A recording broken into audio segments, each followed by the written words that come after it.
আসসালামু আলাইকুম। তোমাদের সবাইকে লার্ন উইথ নিলয় চ্যানেলে স্বাগতম। আমরা আমাদের আজকের এই নতুন লেকচার ভিডিওতে পড়ব জীববিজ্ঞান প্রথম পত্রের অত্যন্ত গুরুত্বপূর্ণ একটা অধ্যায়, অষ্টম অধ্যায় টিস্যু ও টিস্যুতন্ত্র। আমরা ধারাবাহিক কয়েকটা লেকচার ভিডিওর মাধ্যমে অধ্যায়টা সামগ্রিকভাবে শেষ করব। তো সেই ধারাবাহিকতায় আজকে হচ্ছে আমাদের প্রথম লেকচার, শুরু হচ্ছে টিস্যু ও টিস্যুতন্ত্র। দেখো, তোমাকে অধ্যায়ের শুরুতেই জানতে হবে যে টিস্যু আসলে কি। আমি যদি একটা উদ্ভিদ চিন্তা করি, বা সহজ কথায় আমি যদি হচ্ছে আমাদের মানবদেহ চিন্তা করি, আমি দেখতে পাবো কি যে আমাদের মানবদেহে অনেক অঙ্গ রয়েছে, তাই না? আমাদের হাত, পা, চোখ, নাক, কান, এই যে আমাদের অঙ্গগুলো, প্রত্যেকটা অঙ্গের কাজ কিন্তু ভিন্ন, তাই না?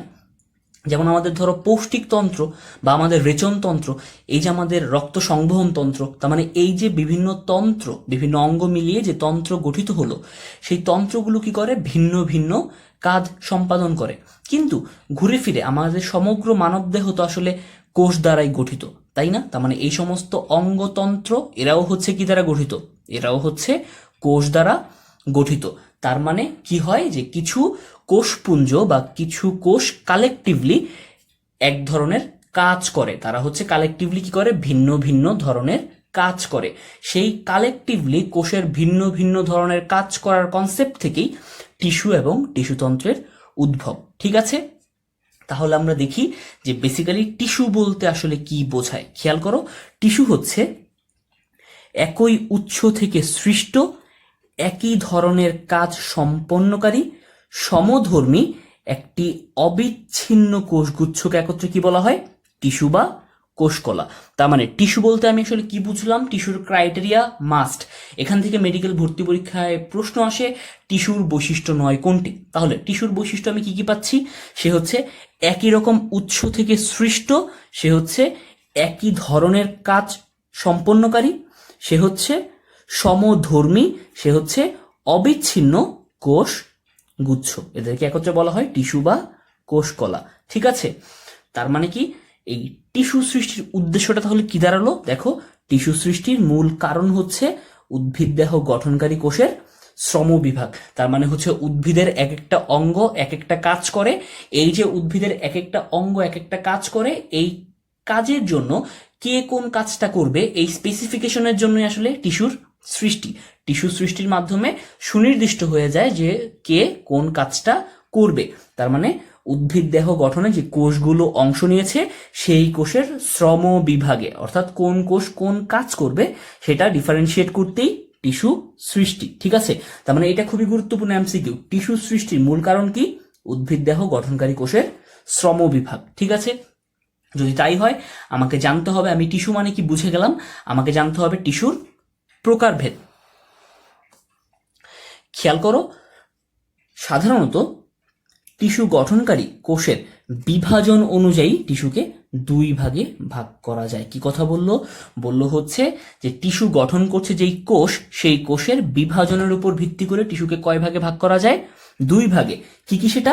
একটা হচ্ছে ভাজক টিস্যু, একটা হচ্ছে স্থায়ী টিস্যু। বুঝতেই পারছো, তার মানে ভাজক টিস্যু তার মানে কি? যেই টিস্যুটা বিভাজিত হতে পারে সেটাই কি আসলে ভাজক টিস্যু, রাইট? এবার টিস্যু তো আসলে বিভাজিত হয় না, আমি জানি বিভাজিত হয় কোষ, তাই তো? তার মানে আমি বলতে পারি যে যেই কোষ বিভাজিত হয় সেটা হচ্ছে ভাজক কোষ, আর ভাজক কোষের সমন্বয়ে যে টিস্যু সৃষ্টি হয় সেটা হচ্ছে ভাজক টিস্যু, রাইট? দেখো কি বলেছে, যে কোষগুলো বিভাজিত হয় সেটা হচ্ছে ভাজক কোষ, এবং ভাজক কোষ দিয়ে গঠিত টিস্যুই কি? ভাজক টিস্যু। তোমাকে জানতে হবে মেডিকেল ভর্তি পরীক্ষার জন্য এমসিকিউ, ভাজক টিস্যুর অপর নাম কি? ভাজক টিস্যুর অপর নাম হচ্ছে মেরিস্টেম। মাস্ট, কোনোভাবেই ভুল করা যাবে না, এটা অনেকবার আসা প্রশ্ন। ভাজক টিস্যুর অপর নাম কি? মেরিস্টেম। ঠিক আছে, যদি তাই হয় এবার বলো তো, ভাজক টিস্যুর বিভাজনের মাধ্যমে কি হয়? ভাজক টিস্যুর বিভাজনের মাধ্যমে উদ্ভিদের বৃদ্ধি ঘটে, তাই তো? উদ্ভিদ দৈর্ঘ্যে, প্রস্থে বা ব্যাসে কি হয়? বৃদ্ধি পায়। ঠিক আছে, তাহলে দেখো আমাকে জানতে হবে যে ভাজক টিস্যুর বৈশিষ্ট্য, অর্থাৎ ভাজক টিস্যুর কি কি বৈশিষ্ট্য আছে। এই বৈশিষ্ট্য খুবই গুরুত্বপূর্ণ এইচএসসি সিকিউ বলো কিংবা মেডিকেল অ্যাডমিশন টেস্টের জন্য। কেন? কারণ এখান থেকে প্রশ্ন আসে ভাজক টিস্যুর বৈশিষ্ট্য নয় কোনটি, এবং এইচএসসি জনপ্রিয় সিকিউ ভাজক টিস্যুর বৈশিষ্ট্য সমূহ আলোচনা করো, ঠিক আছে? তখন কি করতে হয়? ভাজক টিস্যুর চিত্র সহ বৈশিষ্ট্য আলোচনা করতে হয়। তাহলে আমরা ধারাবাহিকভাবে ভাজক টিস্যুর বৈশিষ্ট্যগুলো পড়ে ফেলি। দেখো বৈশিষ্ট্যটা কত সহজ। বলা হচ্ছে ভাজক টিস্যুর প্রথম বৈশিষ্ট্য কি, বুঝতেই পারছো, ভাজক টিস্যু সে বিভাজিত হবে। তার মানে যেহেতু টিস্যুটা বিভাজিত হবে, এটাকে কি হতে হবে? এর কোষগুলোকে জীবিত হতে হবে, রাইট? কারণ মৃত কোষ তো আর বিভাজিত হতে পারবে না, তার মানে কোষগুলো কি জীবিত। এবার খেয়াল করো তো, যেহেতু সে বিভাজিত হবে, তার মানে এখনো সে বিভাজিত হয় নাই, তার মানে বিভাজিত হওয়ার পরে সে হচ্ছে পূর্ণাঙ্গভাবে বৃদ্ধি পাবে, বৃদ্ধি পেয়ে সে হচ্ছে একদম স্থায়ী কোষে পরিণত হবে, তাই না?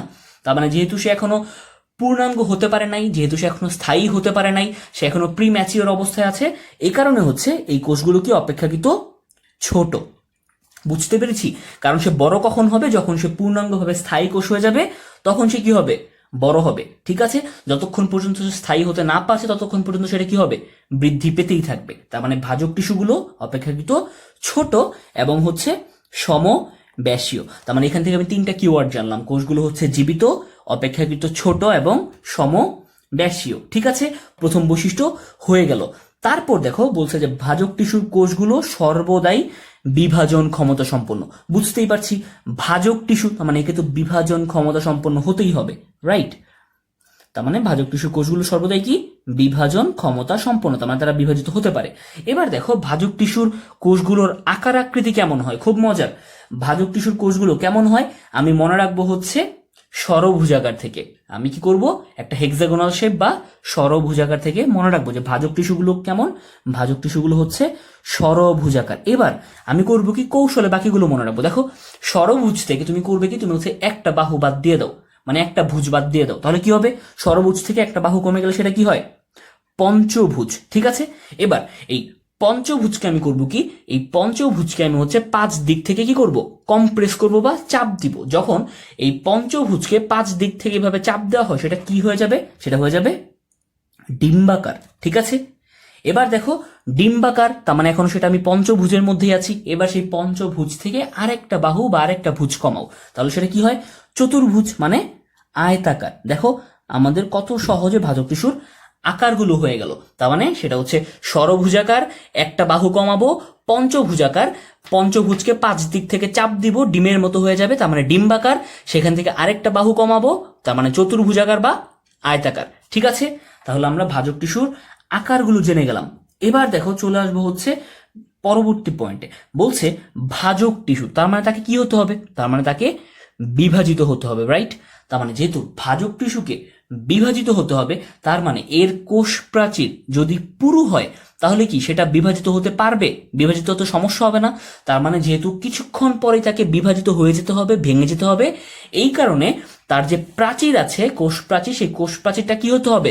পাতলা হতে হবে। কারণ কোষ প্রাচীর যদি পাতলা হয়, তাহলে সেটা বিভাজন করা সহজ, তাই না? কেননা কোষ প্রাচীর যদি পুরো হয়, সেটাকে ভাঙতে, বিভাজিত হতে কষ্ট বেশি করতে হবে। এই কারণে দেখো এই টিস্যুর কোষগুলো পাতলা কোষ প্রাচীর বিশিষ্ট। এখন তুমি তো জানোই যে উদ্ভিদ কোষগুলো কি নির্মিত? উদ্ভিদ কোষের কোষ প্রাচীর সেলুলোজ নির্মিত। তার মানে হচ্ছে এই টিস্যুর কোষগুলো সেলুলোজ নির্মিত পাতলা কোষ প্রাচীর বিশিষ্ট হয়। তার মানে ভাজক টিস্যুর বৈশিষ্ট্য খুব সহজে আমরা পড়ে ফেলছি, বুঝে পড়ছি, যেন হচ্ছে কোনোভাবেই বৈশিষ্ট্য আমার ভুল না হয়। তারপর দেখো নিউক্লিয়াসের কি অবস্থা হবে। এবার একটা বিষয় খেয়াল করো, ভাজক টিস্যু তার মানে কি হবে? সে বিভাজিত হবে। কিভাবে বিভাজিত হবে? একটা টিস্যু বা একটা কোষ ভেঙে হচ্ছে সেটা দুইটা কোষে পরিণত হবে। এবার ধরো তোমার নিউক্লিয়াসের কি অবস্থা হবে। দেখো ধরলাম যে নিউক্লিয়াসটা হচ্ছে ছোট্ট, নিউক্লিয়াসটা খুবই ছোট্ট। এবার নিউক্লিয়াস যদি ছোট হয়, তাকে কি করতে হবে? তাকে দুইটা কোষকেই নিউক্লিয়াসটা প্রোভাইড করতে হবে, তাই না? কারণ হচ্ছে আমি কি বলছি, কারণ আমি বলছি ধরো এই হচ্ছে আমার একটা কোষ, এই কোষের মধ্যে বিদ্যমান একটা নিউক্লিয়াস। এবার এই কোষটা কি হবে? বিভাজিত হবে। বিভাজিত হয়ে দুইটা কি করবে? আলাদা আলাদা কোষ তৈরি করবে। তার মানে এই যে ছোট্ট নিউক্লিয়াস, এই ছোট্ট নিউক্লিয়াস থেকে কি হবে? দুইটা নিউক্লিয়াস সৃষ্টি হবে। তাহলে এই নিউক্লিয়াস নিজেই যদি একদম ছোট্ট হয়, সে কি অর্ধেক করে দিয়ে অবশিষ্ট দুইটা কোষে দুইটা নিউক্লিয়াস প্রোভাইড করতে পারবে?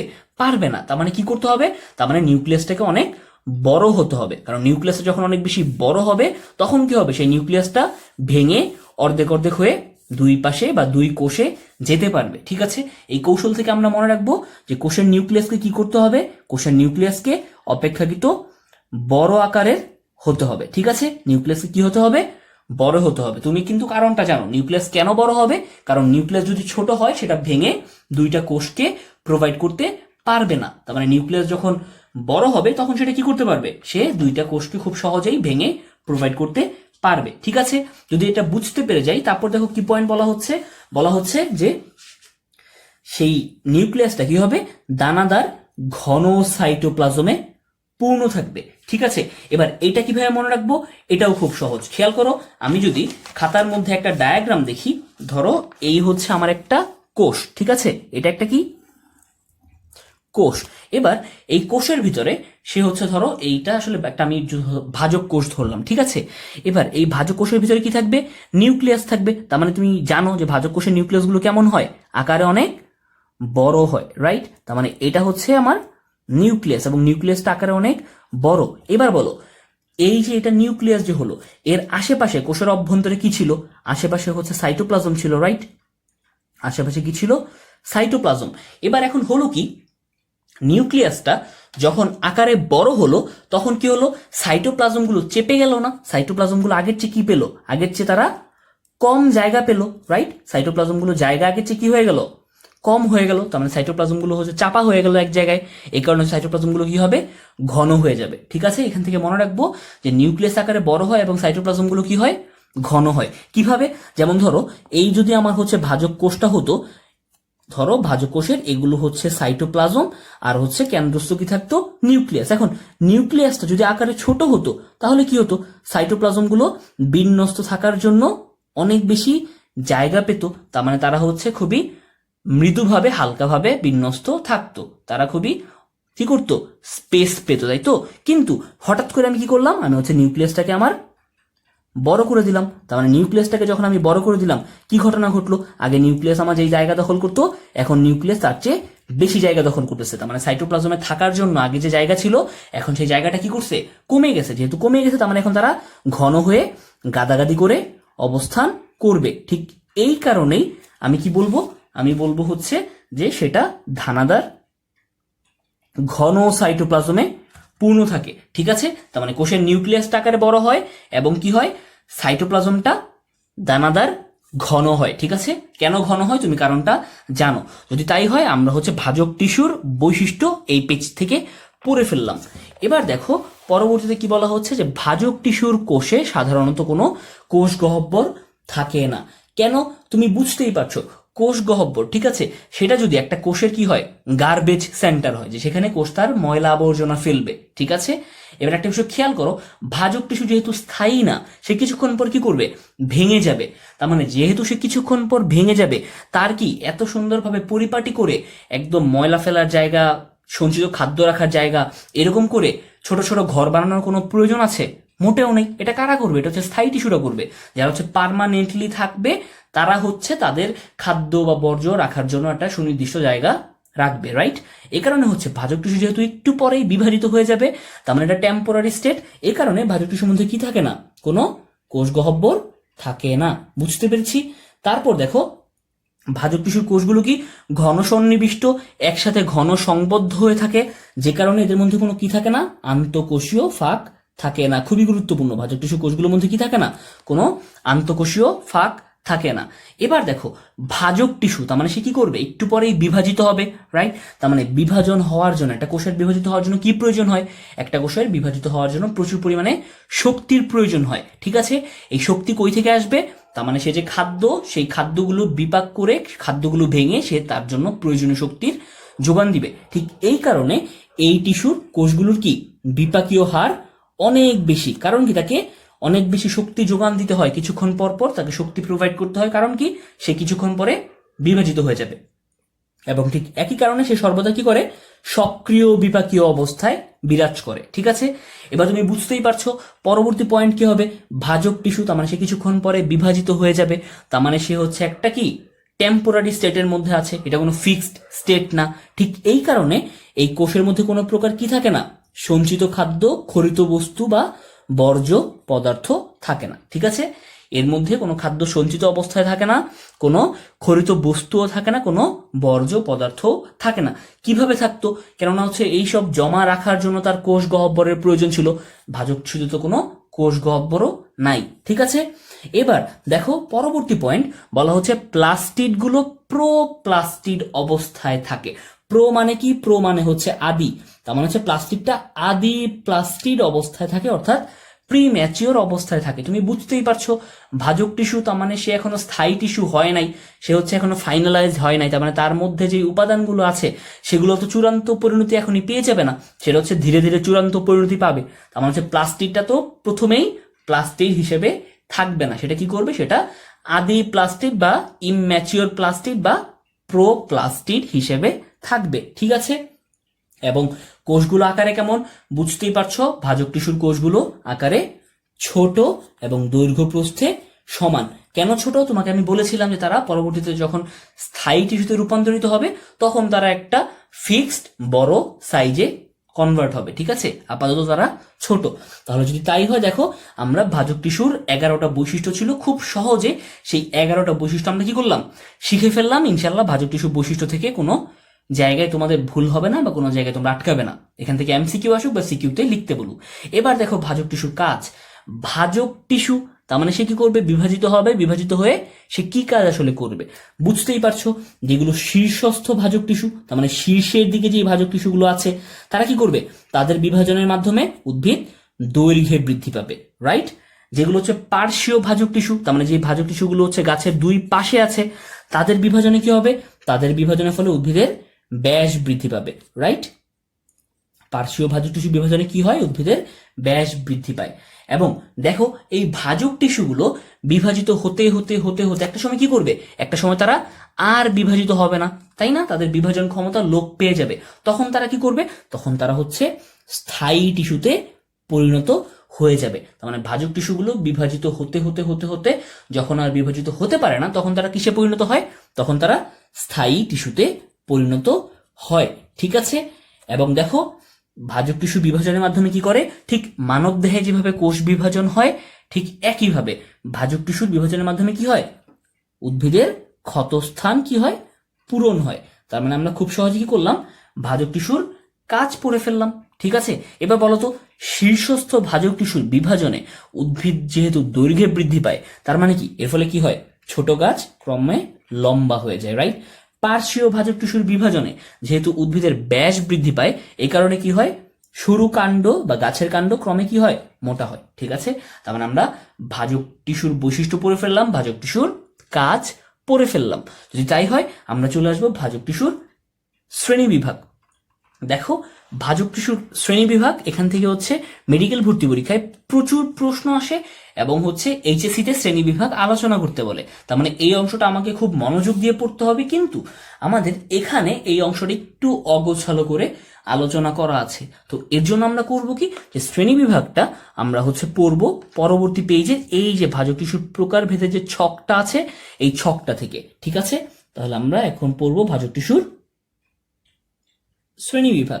এবং শ্রেণী বিভাগটা কোথা থেকে পড়বো? আমি বললাম শ্রেণী বিভাগটা পড়বো এই ছক থেকে। তাহলে খেয়াল করো ভাজক টিস্যুর শ্রেণী বিভাগ এখানে কি আলোচনা করা হয়েছে?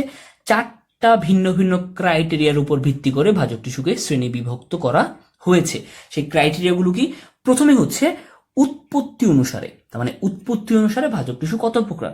তারপরে হচ্ছে অবস্থান অনুসারে, অর্থাৎ ভাজক টিস্যুটা আসলে কোথায় অবস্থান করছে। তারপর হচ্ছে কোষ বিভাজন অনুসারে, অর্থাৎ ভাজক টিস্যুর কোষ বিভাজন কি প্রকৃতির। এবং সর্বশেষ হচ্ছে কাজ অনুসারে, অর্থাৎ ভাজক টিস্যু কোন ধরনের কাজ করে। ঠিক আছে, তাহলে দেখি উৎপত্তি অনুসারে ভাজক টিস্যুর প্রকারভেদগুলো কি কি আছে। খেয়াল করো, উৎপত্তি অনুসারে ভাজক টিস্যু হচ্ছে 3 প্রকার। সেটা কি কি? সেটা হচ্ছে প্রারম্ভিক ভাজক টিস্যু, সেটা হচ্ছে প্রাইমারি ভাজক টিস্যু, সেটা হচ্ছে সেকেন্ডারি ভাজক টিস্যু। তার মানে উৎপত্তি অনুসারে ভাজক টিস্যু কত প্রকার? 3 প্রকার, প্রারম্ভিক, প্রাইমারি অ্যান্ড সেকেন্ডারি।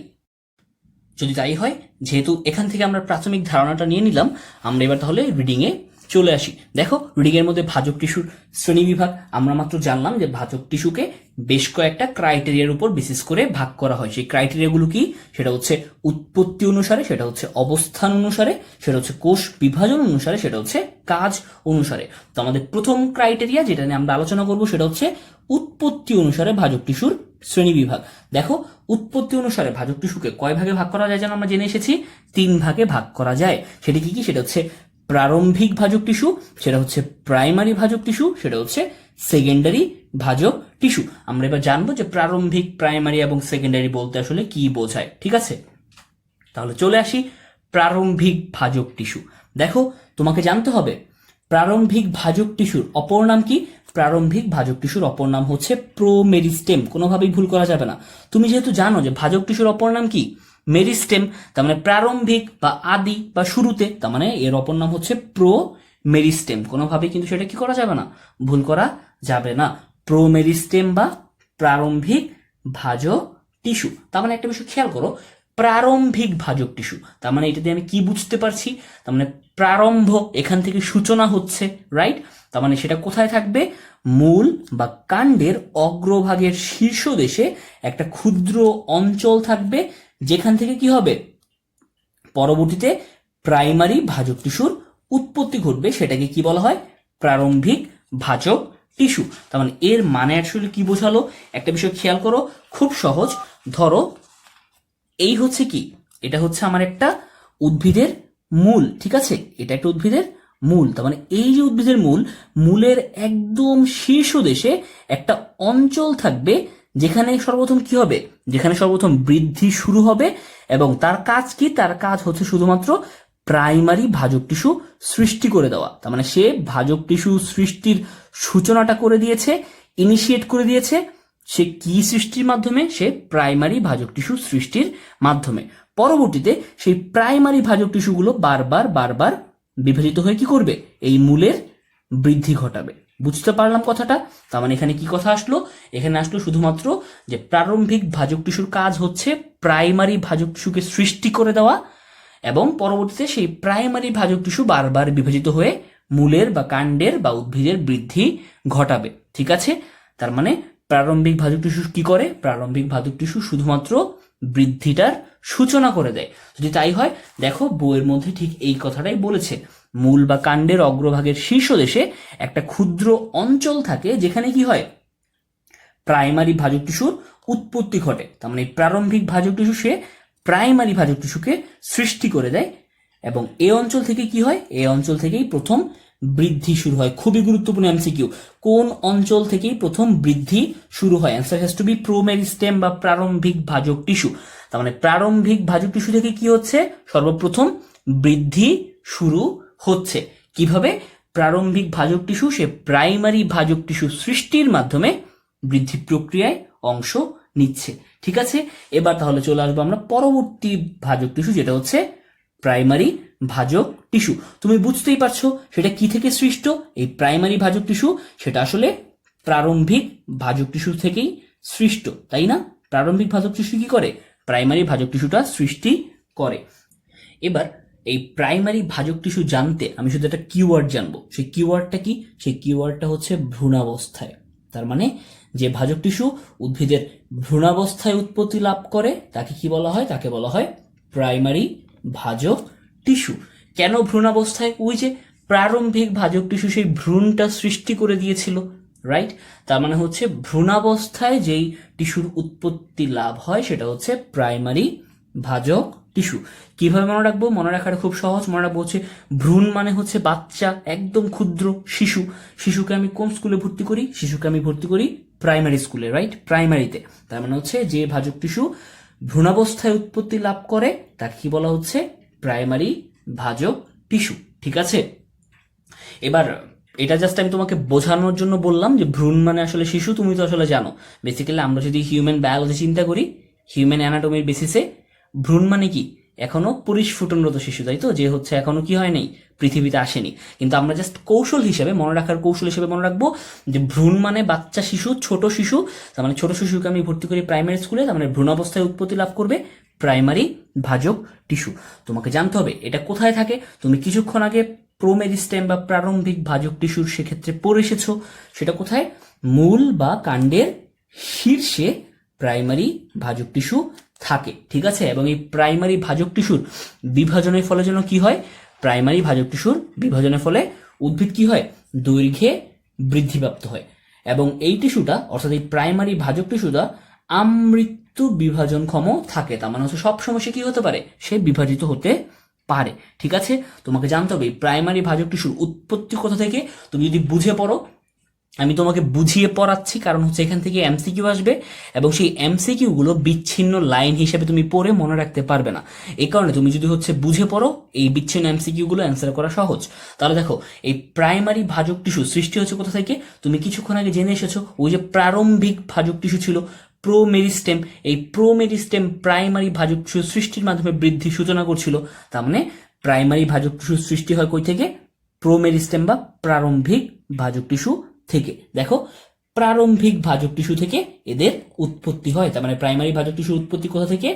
প্রারম্ভিক ভাজক টিস্যু থেকে। খুবই গুরুত্বপূর্ণ এমসিকিউ, মেডিকেল ভর্তি পরীক্ষা এসেছিল। ঠিক আছে, এবং পরবর্তীতে এই প্রাইমারি ভাজক টিস্যু থেকে কি সৃষ্টি হবে? তোমাদের মনে হতে পারে যে প্রাইমারি ভাজক টিস্যু থেকে হয়তোবা সেকেন্ডারি ভাজক টিস্যু সৃষ্টি হবে, বাট ব্যাপারটা তা না। খেয়াল করো, এই প্রাইমারি ভাজক টিস্যু নিজেই হচ্ছে আমৃত্যু বিভাজনক্ষম থাকে। তার মানে সে সবসময় কি করতে থাকে? বিভাজিত হতে থাকে। তার মানে একটা সময় সে কি করবে? এরকম বিভাজিত হতে হতে হতে হতে তার বিভাজন ক্ষমতা লোপ পাবে। তার মানে সে আর কি করতে পারবে না? বিভাজিত হতে পারবে না। তার মানে যখন একটা টিস্যু বা একটা কোষ সে আর বিভাজিত হতে পারে না, তখন সেটা কি হয়ে যাবে? সেটা স্থায়ী হয়ে যাবে, স্টেবল হয়ে যাবে, রাইট? তার মানে সে যখন আর বিভাজিত হতে পারবে না, তখন সে স্থায়ী টিস্যুতে পরিণত হবে। তার মানে প্রাইমারি ভাজক টিস্যু সেটা বিভাজিত হতে হতে হতে হতে একসময় আর বিভাজিত হতে পারবে না, তখন সে কি করবে? তখন সে প্রাইমারি স্থায়ী টিস্যু সৃষ্টি করবে। এটা খুবই গুরুত্বপূর্ণ লাইন। প্রাইমারি ভাজক টিস্যু হতে কোন টিস্যুর সৃষ্টি হয়? প্রাইমারি ভাজক টিস্যু হতে প্রাইমারি স্থায়ী টিস্যুর সৃষ্টি হয়। কিভাবে? যে এই ভাজক টিস্যুটা একটা সময় বিভাজন আর হতে পারবে না, তখন সে স্থায়ী টিস্যু সৃষ্টি করে ফেলবে। ঠিক আছে, তার মানে আমরা কি করলাম? আমরা প্রারম্ভিক ভাজক টিস্যু পড়ে ফেললাম, আমরা প্রাইমারি ভাজক টিস্যু পড়ে ফেললাম। আমরা এবার চলে আসবো সর্বশেষ সেকেন্ডারি ভাজক টিস্যু। দেখো, এবার সেকেন্ডারি ভাজক টিস্যু বলতে আসলে কি বোঝায়। দেখো, একটা বিষয়, যে যেই ভাজক টিস্যুটা কোনো সময় কোনো একটা স্থায়ী টিস্যু থেকে সৃষ্টি হবে, সেটা হচ্ছে সেকেন্ডারি ভাজক টিস্যু। তার মানে যে ভাজক টিস্যু কোনো স্থায়ী টিস্যু হতে সৃষ্টি হয়, সেটাকে আমি কি বলি? সেটাকে বলি সেকেন্ডারি ভাজক টিস্যু। খুবই গুরুত্বপূর্ণ। সেকেন্ডারি ভাজক টিস্যু কোথা থেকে সৃষ্টি হয়? কোনো একটা স্থায়ী টিস্যু থেকে। কিভাবে মনে রাখবো? একটা খেয়াল করো, একটা স্থায়ী টিস্যু তার তো আর বিভাজিত হওয়ার কথা না, কারণ স্থায়ী টিস্যু বিভাজিত হবে না, বিভাজিত হবে তো ভাজক টিস্যুগুলা। তার মানে স্থায়ী টিস্যু কখনোই আর বিভাজিত হওয়ার কথা না, বিশেষ অবস্থা ছাড়া। এবার ধরো একটা উদ্ভিদের খুব বিশেষ অবস্থা দেখা দিয়েছে, কোনো ইমার্জেন্সি দেখা দিয়েছে, তার মানে উদ্ভিদের এখন বেঁচে থাকার তাগিদে কি করতে হবে? তার স্থায়ী টিস্যুগুলোকে বিভাজনে অংশগ্রহণ করাতে হবে। ধরো একটা দেশের মধ্যে সামরিক কর্মকর্তা, যে সমস্ত সামরিক কর্মকর্তা অবসরে চলে গিয়েছে, তার মানে ওরা আর এখন যুদ্ধে অংশগ্রহণ করে না, তার মানে ওরা হচ্ছে আর ভাজক টিস্যু অবস্থাতে নেই, ওরা স্থায়ী টিস্যু হয়ে গেছে, তার মানে ওরা রিটায়ারমেন্টে চলে গেছে। এখন দেশের মধ্যে যদি হঠাৎ করে একটা যুদ্ধ লেগে যায়, তখন কি হবে? সরকার চাইবে যে তার যে রিটায়ারমেন্টে থাকা অফিসাররা আছেন, তারা যেন কি করেন? তারা যেন আবার সার্ভিসে জয়েন করে, তাই তো? ঠিক একইভাবে গাছের যখন একটা ইমার্জেন্সি সিচুয়েশন দেখা দিবে, তখন ওই যে স্থায়ী টিস্যুগুলো ছিল, রিটায়ার করা অফিসার, তারা হচ্ছে কি করবে? তারা হচ্ছে আবার যুদ্ধে অংশগ্রহণ করবে, তাই তো? তারা হচ্ছে আবার সার্ভিসে জয়েন করবে। তার মানে তখন সেই স্থায়ী টিস্যুটা কি করবে? আবার ভাজক টিস্যুতে পরিণত হবে।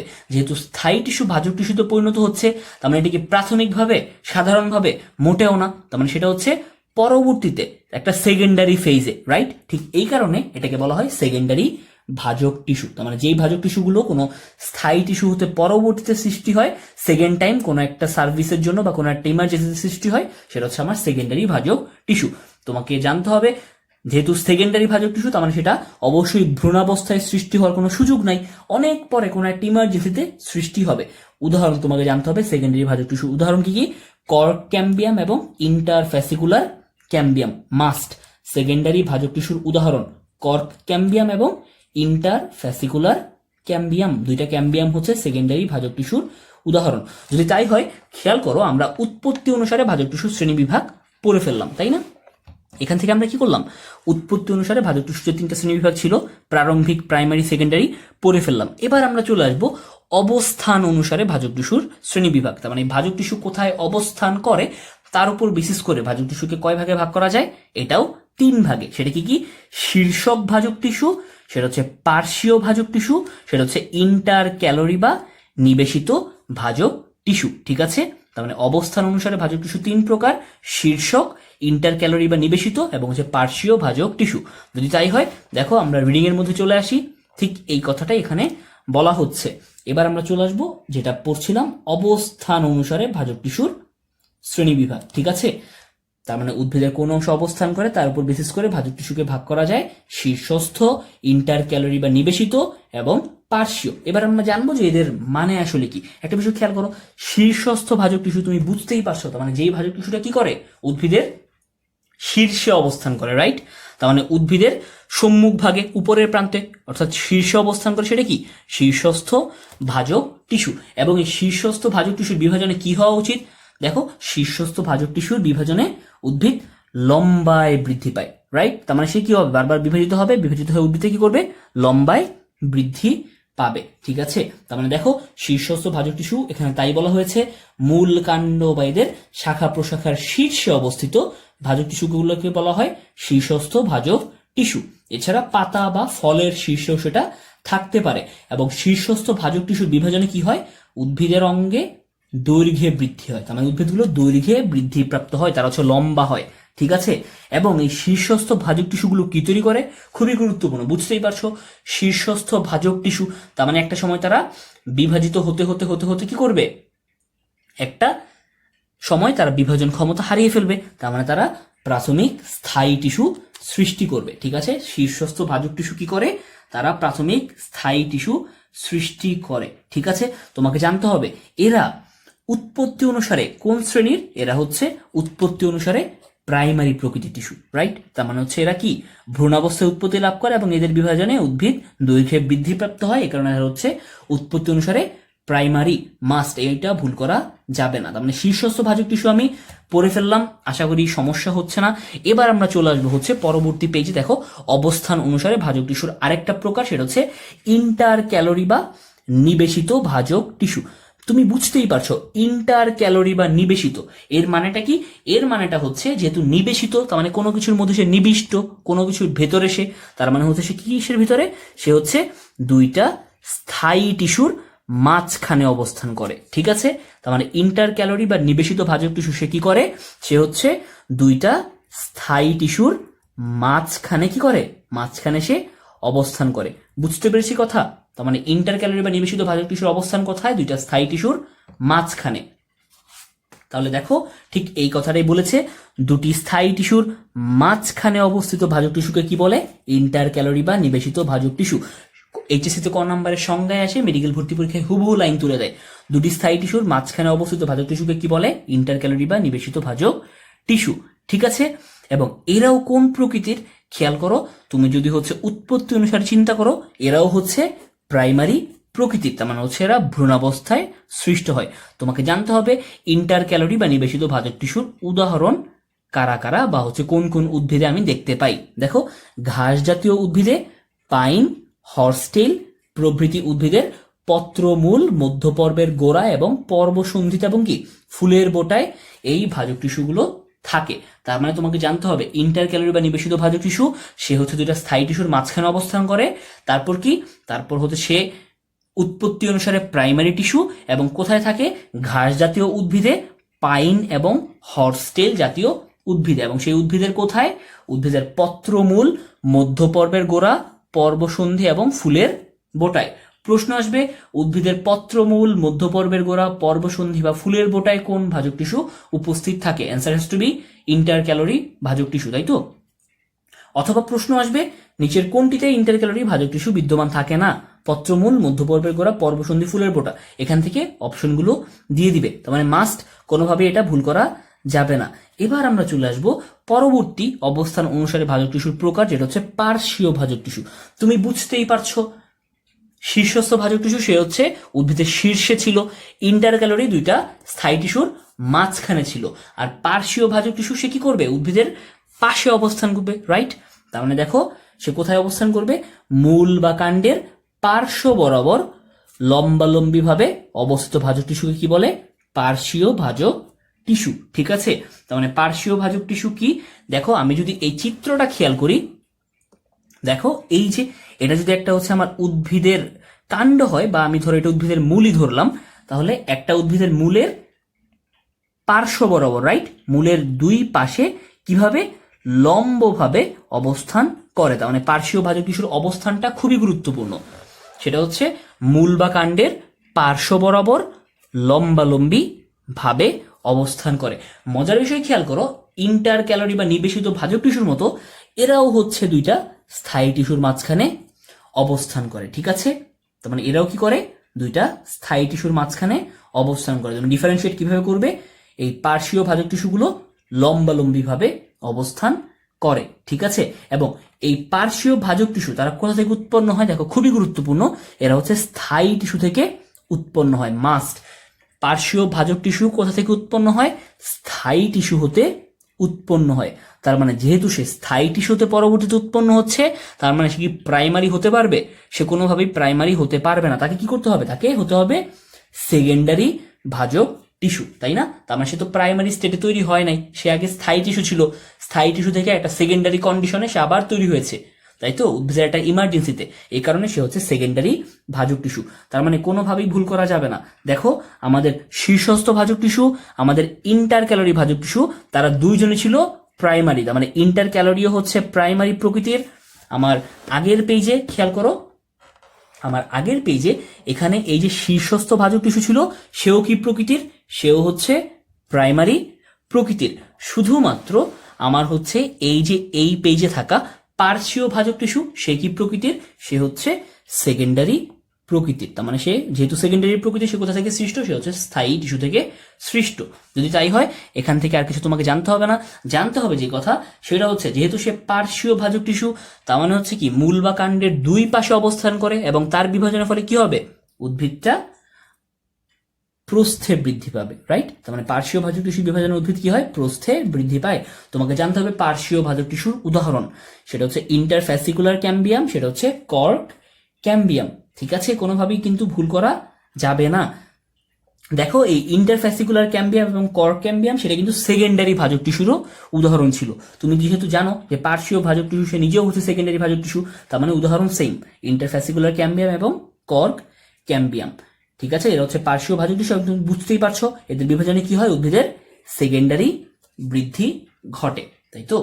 এবার তোমাকে জানতে হবে ভাজক টিস্যুর পরবর্তী প্রকারভেদ, যেটা হচ্ছে, দেখো আমরা উৎপত্তি অনুসারে পড়ে ফেললাম, অবস্থান অনুসারে পড়ে ফেললাম। এবার আমরা পড়বো কোষ বিভাজন অনুসারে। কোষ বিভাজন অনুসারে ভাজক টিস্যু কত প্রকার। দেখো, কোষ বিভাজন অনুসারেও ভাজক টিস্যু কত প্রকার, 3 প্রকার। সেটা হচ্ছে মাস ভাজক টিস্যু, সেটা হচ্ছে প্লেট ভাজক টিস্যু, সেটা হচ্ছে রিব ভাজক টিস্যু। মাস, প্লেট, রিব। এখান থেকে কিন্তু প্রশ্ন আসবে, কোষ বিভাজন অনুসারে ভাজক টিস্যুর প্রকারভেদ নয় কোনটি।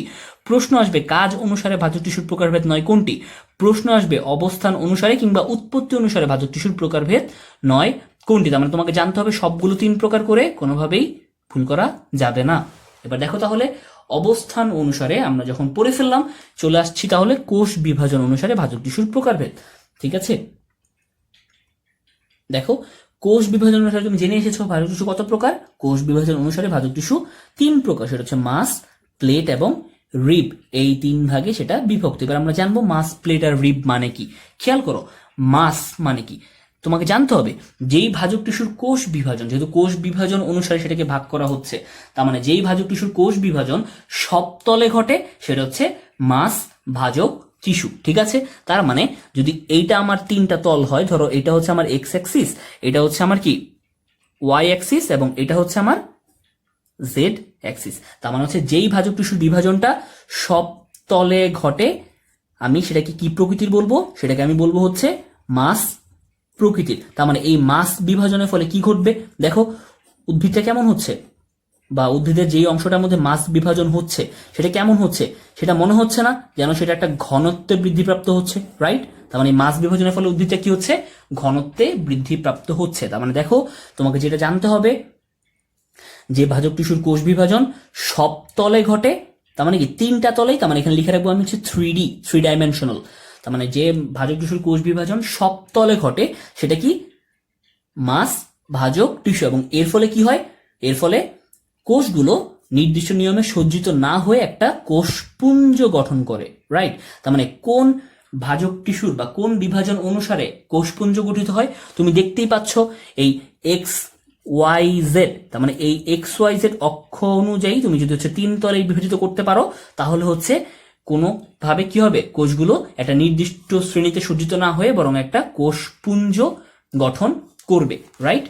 তার মানে হচ্ছে মাছ ভাজক টিস্যুর বা এই বিভাজনের মাধ্যমে কি হয়, কোষগুলো নির্দিষ্ট নিয়মে সজ্জিত না থেকে একটা কোষপুঞ্জ গঠন করে। তাহলে এটা কিন্তু খুবই গুরুত্বপূর্ণ, তোমাকে জিজ্ঞেস করবে যে ভাজক টিস্যুর কোষ বিভাজন সব তলে ঘটে তাকে কি বলে, ঠিক আছে। এবং তুমি জানো মাছ ভাজক টিস্যুর বিভাজন সব তলে ঘটছে এবং এর ফলে কি ঘটবে, এর ফলে উদ্ভিদের অঙ্গটি ঘনত্বে বৃদ্ধি প্রাপ্ত হবে। তুমি বুঝতেই পারছো যেহেতু 3 তলে বিভাজিত হচ্ছে, তার মানে সেটা কি হচ্ছে, ঘনত্বে বৃদ্ধি প্রাপ্ত হচ্ছে। তোমাকে জানতে হবে মাছ ভাজক টিস্যুর উদাহরণ, সেটা হচ্ছে বর্ধনশীল ভ্রূণ, সেটা হচ্ছে রেণুথলি, সেটা হচ্ছে এন্ডোস্পার্ম বা শস্য টিস্যু, সেটা হচ্ছে মজ্জা, সেটা হচ্ছে কর্টেক্স। আমি তোমাকে বলে রাখি এই যে 2 পেজ, এই পেজ এবং এই পেজ, এই 2 পেজের মধ্যে যত উদাহরণ আছে এই উদাহরণগুলো থেকে মেডিকেল ভর্তি পরীক্ষায় মূলত প্রশ্নটা হয়। তার মানে খেয়াল করে দেখো কত গুরুত্বপূর্ণ কথা, শুধুমাত্র এই 2 পেজ থেকে তুমি মেডিকেল ভর্তি পরীক্ষায় একটা প্রশ্ন পেতে পারো। তার মানে আমি তোমাকে বলবো যে এই 2 পেজের মধ্যে যত উদাহরণ আছে, উদাহরণ মাস্ট, ঠিক আছে। এবার সেই উদাহরণগুলো তুমি হচ্ছে খাতার মধ্যে লিখে রাখতে পারো, তুমি হচ্ছে চার্ট করে বইয়ের মধ্যে লাগিয়ে ফেলতে পারো, কিন্তু দিন শেষে তোমাকে সবগুলো উদাহরণ কি করতে হবে, জানতে হবে। উদাহরণের সংখ্যা এখানে খুব বেশি না, কিন্তু যতগুলো আছে খুবই গুরুত্বপূর্ণ। এবার মাছ ভাজক টিস্যু 3D বিভাজন 3 তলে ঘটে বুঝে গেলাম। এবার আমরা চলে আসবো প্লেট ভাজক টিস্যু। খেয়াল করো যে ভাজক টিস্যুর বিভাজন শুধুমাত্র 2টা তলে ঘটে, সেটা হচ্ছে প্লেট ভাজক টিস্যু। তার মানে সে হচ্ছে আসলে কি, সে হচ্ছে আসলে 2D, ঠিক আছে। তার মানে বিভাজনটা শুধুমাত্র কি হয়, 2 তলে ঘটে, কোনোভাবে এটা ভুল করা যাবে না। এবং এই প্লেট বিভাজনের ফলে কি হয়, এর ফলে হচ্ছে উদ্ভিদের অঙ্গটা আয়তনে বৃদ্ধি প্রাপ্ত হয়, তাই তো। তার মানে হচ্ছে এর উপরে যে সারফেস, সেই সারফেসটা কি হয়, বৃদ্ধি প্রাপ্ত হয়, ঠিক আছে। তার মানে পৃষ্ঠতলের আয়তন বৃদ্ধি পায়, তাই তো। তার মানে কোন প্রকার বিভাজনের ফলে উদ্ভিদের অঙ্গটি আয়তনে বৃদ্ধি প্রাপ্ত হয়, প্লেট ভাজক টিস্যু বিভাজনের ফলে। উদাহরণ কি, উদাহরণ হচ্ছে পাতা, উদাহরণ হচ্ছে বর্ধিষ্ণু, বহিতক। কোনোভাবেই কি বললাম, উদাহরণ ভুল করা যাবে না। যদি তাই হয় খেয়াল করো প্লেট ভাজক টিস্যু, রাইট।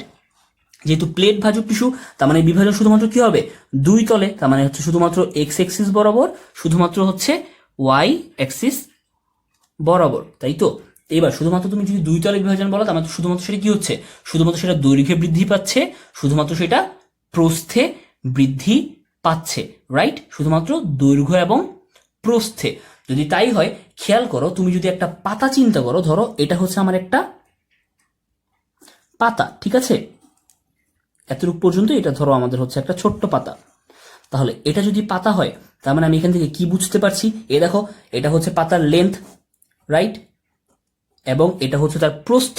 তার মানে আমি এটা থেকে বলতে পারছি যে এই যে একটা পাতা, এই পাতাটা আসলে কোন বিভাজনের উদাহরণ, পাতাটা আসলে কি, প্লেট বিভাজনের উদাহরণ, তাই তো। এবং এই প্লেট বিভাজনের ফলেই কি হচ্ছে, আমার পাতার সৃষ্টি হচ্ছে, এর দৈর্ঘ্য, এর প্রস্থ। তার মানে প্লেট ভাজক টিস্যুর উদাহরণ কি কি আছে, পাতা এবং বর্ধিষ্ণু বহিতক, কোনোভাবেই সেটা ভুল করা যাবে না। এবং প্লেট বিভাজনের ফলে কি হয়, অঙ্গটি আয়তনে বৃদ্ধিপ্রাপ্ত হয়, এটা কোনোভাবেই ভুল করা যাবে না। মাসের ফলে হচ্ছে ঘনত্বে, প্লেট ভাজক টিস্যুর বিভাজনের ফলে সেটা আয়তনে। এবার দেখো সর্বশেষ রিব ভাজক টিস্যু। বুঝতেই পারছো যে ভাজক টিস্যুর কোষগুলো শুধুমাত্র একটা তলে বিভক্ত হবে, তার মানে হচ্ছে 1 ডাইমেনশনাল বা 1D, সেটা হচ্ছে আমার রিব ভাজক টিস্যু। যেহেতু শুধুমাত্র একটা তলে বিভক্ত হচ্ছে, বিভাজিত হচ্ছে, এই কারণে কোষগুলো কি করবে, রৈখিক সজ্জাক্রমে এক সারিতে অবস্থান করবে এবং দেখতে সেটাকে বুকের পাঁজরের মতো দেখাবে। যেহেতু বুকের পাঁজর মানে হচ্ছে রিবস, এ কারণে হচ্ছে এই ভাজক টিস্যুকে কি বলা হয়, এটাকে বলা হয় রিব ভাজক টিস্যু, ঠিক আছে। এবং এর ফলে কি হয়, এই রিব ভাজক টিস্যু বা এ প্রকার বিভাজনের কারণে হচ্ছে একসারি কোষের সৃষ্টি হয়। বুঝতে পেরেছি কথাটা।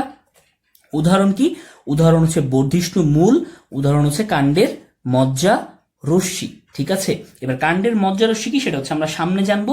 বাট বর্ধিষ্ণু মূল যদি তুমি চিন্তা করো, ধরো এটা হচ্ছে আমার একটা উদ্ভিদ, ঠিক আছে। এটা যদি আমার হচ্ছে একটা উদ্ভিদ হয়, এই দেখো উদ্ভিদের নিচে আমার বর্ধিষ্ণু মূল, রাইট, এগুলো হচ্ছে উদ্ভিদের নিচে কি, বর্ধিষ্ণু মূল। এবার তাহলে খেয়াল করো, এই যে তুমি বর্ধিষ্ণু মূলগুলো দেখতে পাচ্ছ, এই বর্ধিষ্ণু মূলগুলো শুধুমাত্র কি মনে হচ্ছে না এক সারি কোষ দ্বারা গঠিত, তাই তো? তার মানে হচ্ছে এই যে এরকম এক সারি কোষ দ্বারা গঠিত হয়েছে, তার মানে কোষগুলো শুধুমাত্র কি করেছে, এক তলে বিভাজিত হয়েছে, রাইট? কোষগুলো এক তলে বিভাজিত হয়েছে, তার মানে হচ্ছে ওয়ান ডাইমেনশনাল, যে কোনো একটা সিঙ্গেল তলে বিভাজিত হয়, এই কারণে সেটা হচ্ছে রিব ভাজক টিস্যু। ঠিক আছে, এখান থেকে আর কিছুই নয়, সবগুলোর উদাহরণ জানতে হবে।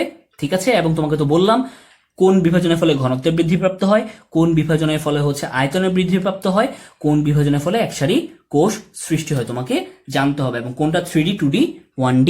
যদি তাই হয়, দেখো আমরা কি করে ফেললাম, আমরা হচ্ছে কোষ বিভাজন অনুসারেও ভাজক টিস্যুর শ্রেণীবিভাগ পড়ে ফেললাম। এবার আমরা সর্বশেষ চলে আসব কাজ অনুসারে ভাজক টিস্যুর শ্রেণীবিভাগ। খুবই গুরুত্বপূর্ণ। দেখো, কাজ অনুসারে ভাজক টিস্যুকে কয় ভাগে ভাগ করা যায়, এটাও 3 ভাগে। তার মানে এতক্ষণ পর্যন্ত আমি ভাজক টিস্যুর যত শ্রেণী বিভাগ পড়লাম সব কয় ভাগে বিভক্ত ছিল, সব ছিল 3 ভাগে।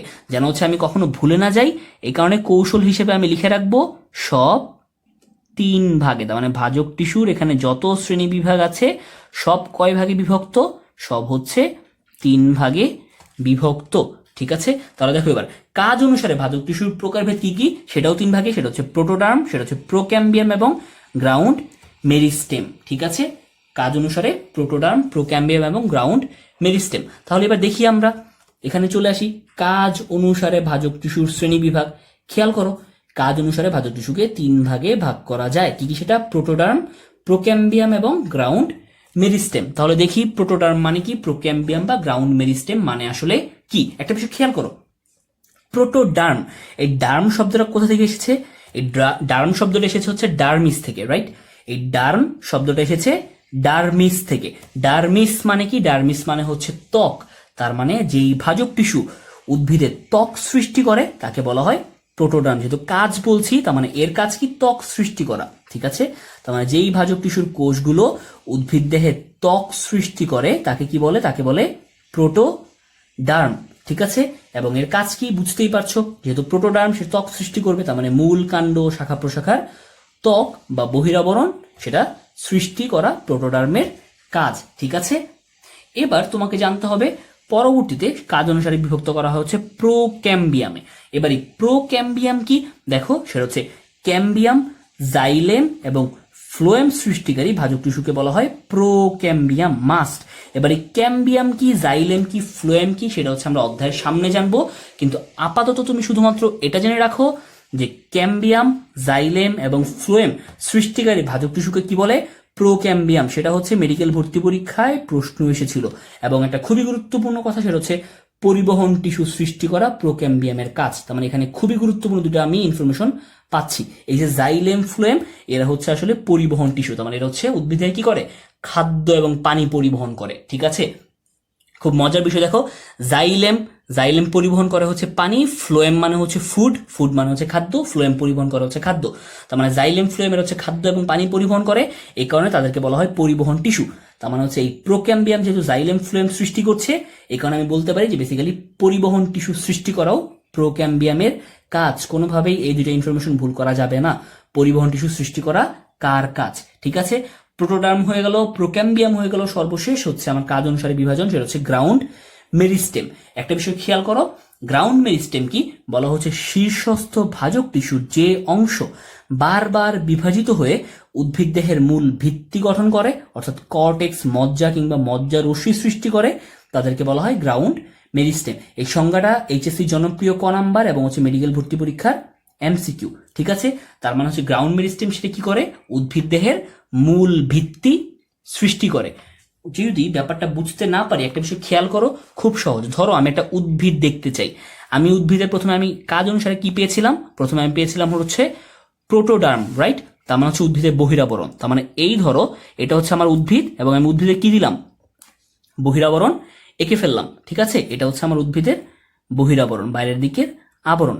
এবার তারপর হচ্ছে দ্বিতীয় ভাগটা কি ছিল, প্রোক্যাম্বিয়াম, তার মানে পরিবহন টিস্যু সৃষ্টি করা। ঠিক আছে, তার মানে এখানে আমার কি করলো, সে হচ্ছে ধরো এই যে কিছু পাইপ, তার মানে এরা কি করলো, এরা হচ্ছে পরিবহন টিস্যু সৃষ্টি করলো। তার মানে মাটি থেকে পানি কোথায় নিয়ে যাবে, মাটি থেকে পানি উদ্ভিদের সারা দেহে পরিবহন করবে। তার মানে তোমার উদ্ভিদ কি শেষ? মোটেও শেষ না। তুমি কি বলবা যে ভাইয়া উদ্ভিদের আপনি হচ্ছে বাইরের আবরণটা আঁকলেন, উদ্ভিদের হচ্ছে আপনি ভেতরের নলাকার পাইপগুলো যেটা দিয়ে সে খাদ্য বা পানি পরিবহন করবে সেটা আঁকলেন, কিন্তু বেসিক্যালি উদ্ভিদের যে কাঠ আছে, এই যে এই আশেপাশে সম্পূর্ণ অংশ কি দ্বারা পূর্ণ থাকবে? এগুলো সব হচ্ছে কাঠ দ্বারা পূর্ণ থাকবে, রাইট? আপনি হচ্ছে ভাইয়া এখনো কাঠ এটা দেননি, এখন উদ্ভিদটা কি রকম আছে? এখন উদ্ভিদটা ফাঁপা আছে, রাইট? যখন আমি হচ্ছে কাঠ দ্বারা পূর্ণ করব তখন দেখব যে সেটা আমার কি করেছে?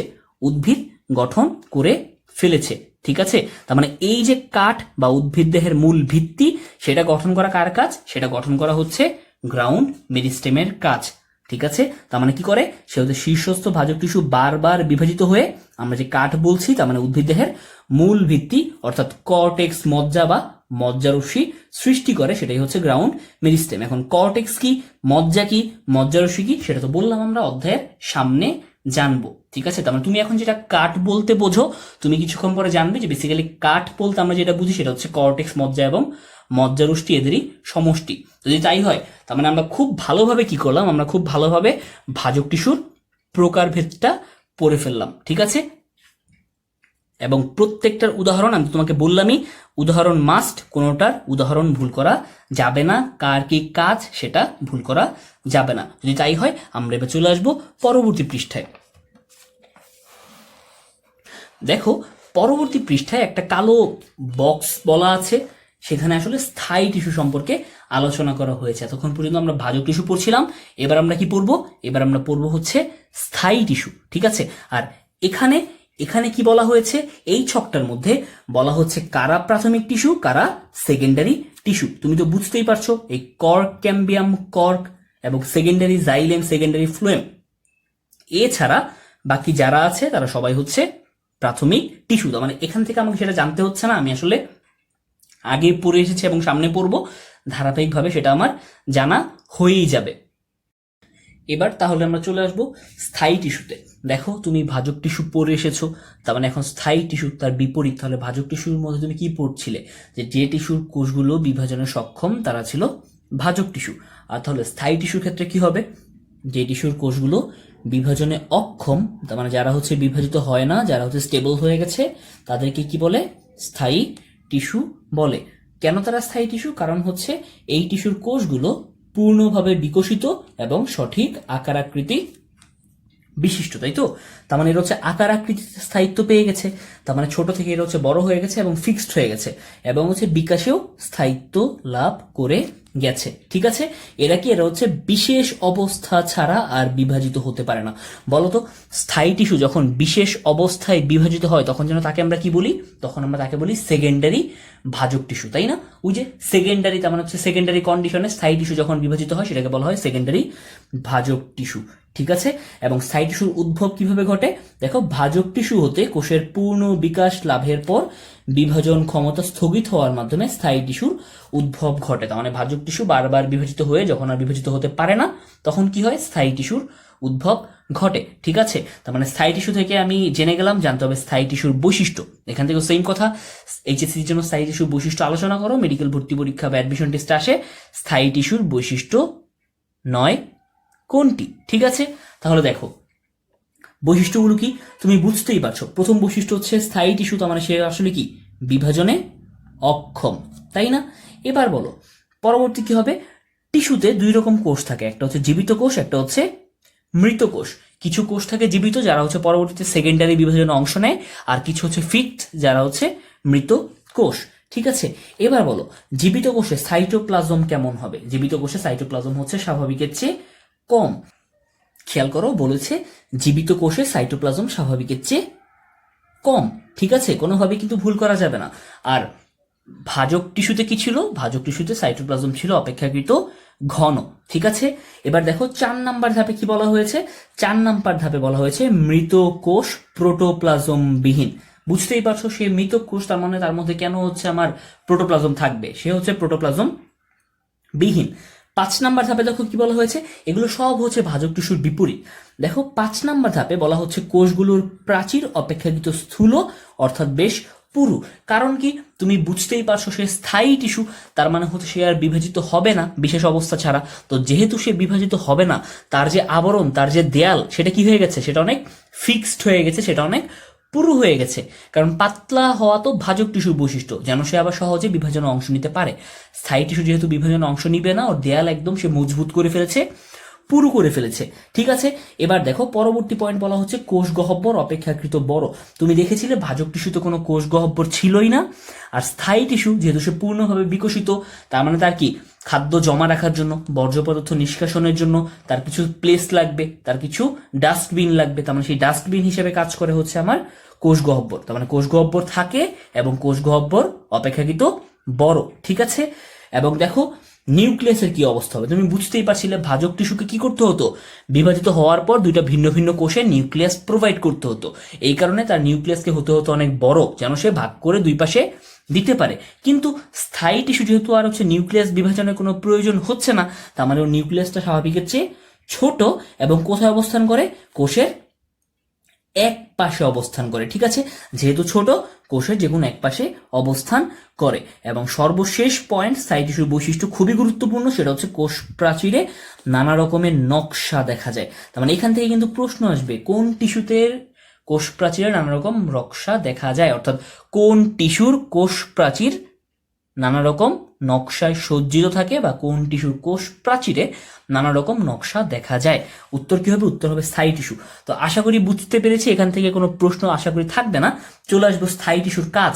এটা একদম পেইড এমসিকিউ, সেটা হচ্ছে স্থায়ী টিস্যুর কাজ নয় কোনটি। ঠিক আছে, তাহলে কি কি কাজ দেখো, সে হচ্ছে খাদ্য তৈরিতে সহায়তা করে, সে হচ্ছে পানি এবং খাদ্য সঞ্চয়ে সহায়তা করে, সে হচ্ছে পানি এবং খাদ্য পরিবহনে সহায়তা করে, সে দৃঢ়তা প্রদানে সহায়তা করে। তার মানে স্থায়ী টিস্যুর কাজ কয়টা? 4টা। তার মানে কাজ নয় কোনটি, প্রশ্ন আসবে 4টা কাজ মাস্ট। সে কি করে? খাদ্য তৈরি করে, পানি এবং খাদ্য সঞ্চয় করে, পানি খাদ্য পরিবহন করে। তার মানে খাদ্য দিয়ে 3টা, এক হচ্ছে তৈরি, সঞ্চয় এবং পরিবহন। এবং সর্বশেষ এই খাবার টাবার পেয়ে সে কি করে? উদ্ভিদ দৃঢ় হয়, তার মানে উদ্ভিদকে দৃঢ়তা প্রদান করে। ঠিক আছে, এবার চলে আসবো আমরা স্থায়ী টিস্যুর শ্রেণী বিন্যাস। ঠিক আছে, যে স্থায়ী টিস্যুর শ্রেণী বিভাগ আলোচনা করবো, যে স্থায়ী টিস্যু কয় রকম হয় বা কি কি তার প্রকারভেদ। খেয়াল করো, গঠন এবং কাজের ভিত্তিতে স্থায়ী টিস্যু হচ্ছে 3 প্রকার। কয় প্রকার? 3 প্রকার। গঠন কাজের ভিত্তিতে স্থায়ী টিস্যু 3 প্রকার। কি কি সেটা? সরল টিস্যু, জটিল টিস্যু এবং ক্ষরণকারী বা নিঃস্রাবী টিস্যু। ঠিক আছে, এই বিষয়টা আমরা এখান থেকে পড়বো। দেখো স্থায়ী টিস্যুর প্রকারভেদ। স্থায়ী টিস্যু কত প্রকার? 3 প্রকার। সরল, জটিল বা যৌগিক এবং হচ্ছে ক্ষরণকারী বা নিঃস্রাবী টিস্যু। তোমাকে জানতে হবে সরল টিস্যু কারা। সরল টিস্যু হচ্ছে প্যারেনকাইমা, কোলেনকাইমা এবং স্ক্লেরেনকাইমা। জটিল বা যৌগিক টিস্যু কারা? এরা হচ্ছে জাইলেম এবং ফ্লোয়েম। ঠিক আছে, এবং ক্ষরণকারী বা নিঃস্রাবী টিস্যু কারা? এরা হচ্ছে তরুক্ষীর টিস্যু এবং গ্রন্থি টিস্যু। যদি তাই হয়, এখান থেকে কিন্তু এমসিকিউ প্রশ্ন আসবে, অথবা ইতিসিতে আসে স্থায়ী টিস্যুর প্রকারভেদ আলোচনা করো। তাহলে আমরা বিস্তারিতভাবে আসলে দেখি যে প্রকারভেদগুলো আসলে কি। দেখো সবার প্রথম চলে আসবো আমরা তাহলে সরল টিস্যু। ঠিক আছে, সরল টিস্যু কি তুমি বুঝতেই পারছো? সরল টিস্যু হচ্ছে সেই সমস্ত টিস্যু যাদের কোষগুলোর আকার, আকৃতি, গঠন, বৈশিষ্ট্য একই রকম, তাই না? একদম সিম্পলিফাইড। তার মানে যাদের কোষগুলোর আকার, আকৃতি, গঠন একই রকম, তারা হচ্ছে সরল টিস্যু। এবং সরল টিস্যু কয় ভাগে বিভক্ত? তোমরা সেটা 9, 10 জেনে এসেছিলে। সেটা হচ্ছে প্যারেনকাইমা, কোলেনকাইমা এবং কি স্ক্লেরেনকাইমা। এর মধ্যে প্যারেনকাইমা হচ্ছে সজীব, কোলেনকাইমা হচ্ছে অর্ধমৃত, অর্ধ সজীব, এবং স্ক্লেরেনকাইমা সম্পূর্ণ মৃত কোষ স্তর দ্বারা গঠিত, তাই না? বাইরের আবরণ তৈরি করে, তোমরা 9, 10 সেটা পড়ে আসতে। এবার দেখো জটিল টিস্যু। তুমি বুঝতেই পারছো জটিল টিস্যুর উদাহরণ হচ্ছে জাইলেম, ফ্লোয়েম, তাই তো?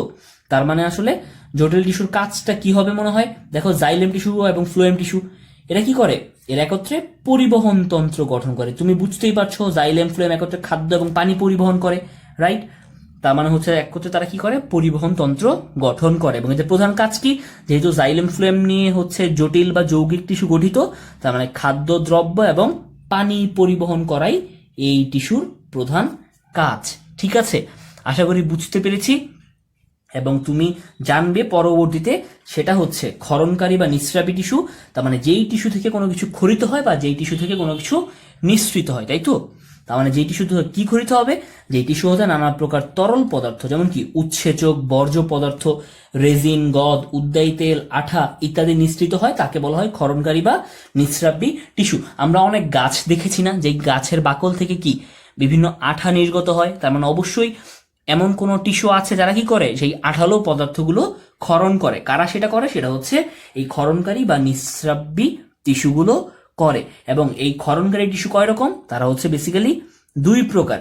ঠিক যেমন আমরা এখানে পড়ে এসেছিলাম যে জটিল টিস্যু কি এর কাজ, অবস্থান এবং গঠন অনুযায়ী কয় প্রকার ছিল? দুই প্রকার ছিল, তাই না? তার মানে শুধুমাত্র এই জটিল টিস্যু বা যৌগিক টিস্যু দুই প্রকার, শুধুমাত্র ক্ষরণকারী বা নিঃস্রাবী টিস্যু দুই প্রকার। এছাড়া আমরা টিস্যু তন্ত্রে যত প্রকারভেদ পড়েছিলাম তারা সবাই ছিল তিন প্রকার। তাহলে দেখো, ক্ষরণকারী নিঃস্রাবী টিস্যু সেই দুই প্রকার কি কি? একটা হচ্ছে তরুক ক্ষীর টিস্যু, একটা হচ্ছে গ্রন্থি টিস্যু। ঠিক আছে, গ্রন্থি টিস্যু থেকে কি হবে? বিভিন্ন ধরনের গাছের বৃদ্ধির জন্য বিভিন্ন ধরনের এনজাইম, বিভিন্ন ধরনের হরমোন সিক্রেশন হবে। এবং তরুক ক্ষীর টিস্যু কি করবে? বিভিন্ন ধরনের আঠালো পদার্থ, বিভিন্ন ধরনের উদ্যায়ী তেল, আঠা, এই সমস্ত জিনিস ক্ষরণ করবে। তো আশা করি আমরা স্থায়ী টিস্যু থেকে কি পড়তে হবে খুব ভালো করে বুঝে গেলাম। এখান থেকে যদি কোনো এমসিকিউ আসে, কোনোভাবে কি করা যাবে না, ভুল করা যাবে না। স্থায়ী টিস্যুর বৈশিষ্ট্য খুবই গুরুত্বপূর্ণ, নকশা এটা তো ভুল করা যাবেই না, স্থায়ী টিস্যুর কাজ এবং শ্রেণী বিভাগ। ঠিক আছে, আশা করি এখান থেকে কোনো প্রশ্ন নেই। এবার তাহলে আমরা চলে আসব ভাজক টিস্যু এবং স্থায়ী টিস্যুর মধ্যে পার্থক্য।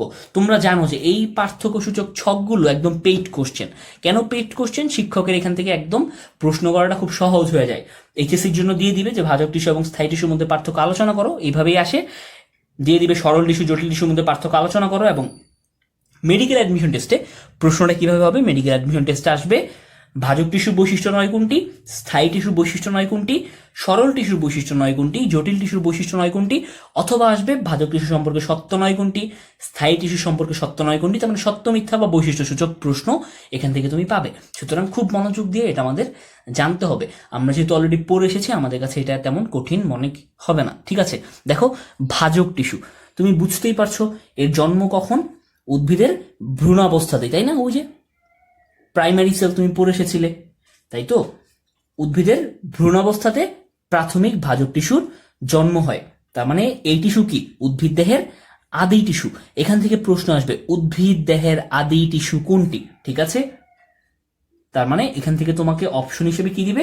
অপশন হিসেবে দিবে হচ্ছে ভাজক টিস্যু। ঠিক আছে, এবার দেখো স্থায়ী টিস্যু কি? তুমি তো জানোই যে ভাজক টিস্যু থেকে পরবর্তীতে কি হয়?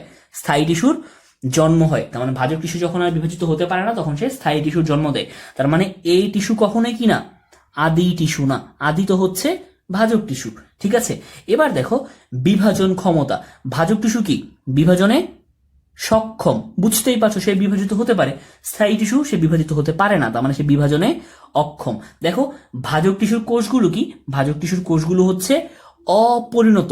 যেহেতু এখনো সে বিভাজিত হচ্ছে, বিভাজন প্রক্রিয়া চলছে, সে এখনো স্থায়ী হয় নাই, স্টেবল হয় নাই, তার মানে তার কোষগুলো এখনো অপরিণত। আর স্থায়ী টিস্যুর কোষগুলো ফিক্সড, বিভাজন সম্পূর্ণ হয়েছে, তার মানে পরিণত। দেখো ভাজক টিস্যুর অবস্থান কোথায়? প্রাথমিক ভাজক টিস্যুর অবস্থান হচ্ছে উদ্ভিদের বর্ধিষ্ণু অঞ্চলে, তার মানে বর্ধিষ্ণু মূল, বর্ধিষ্ণু কাণ্ডে। এবং স্থায়ী ভাজক টিস্যুর অবস্থানটা কোথায়?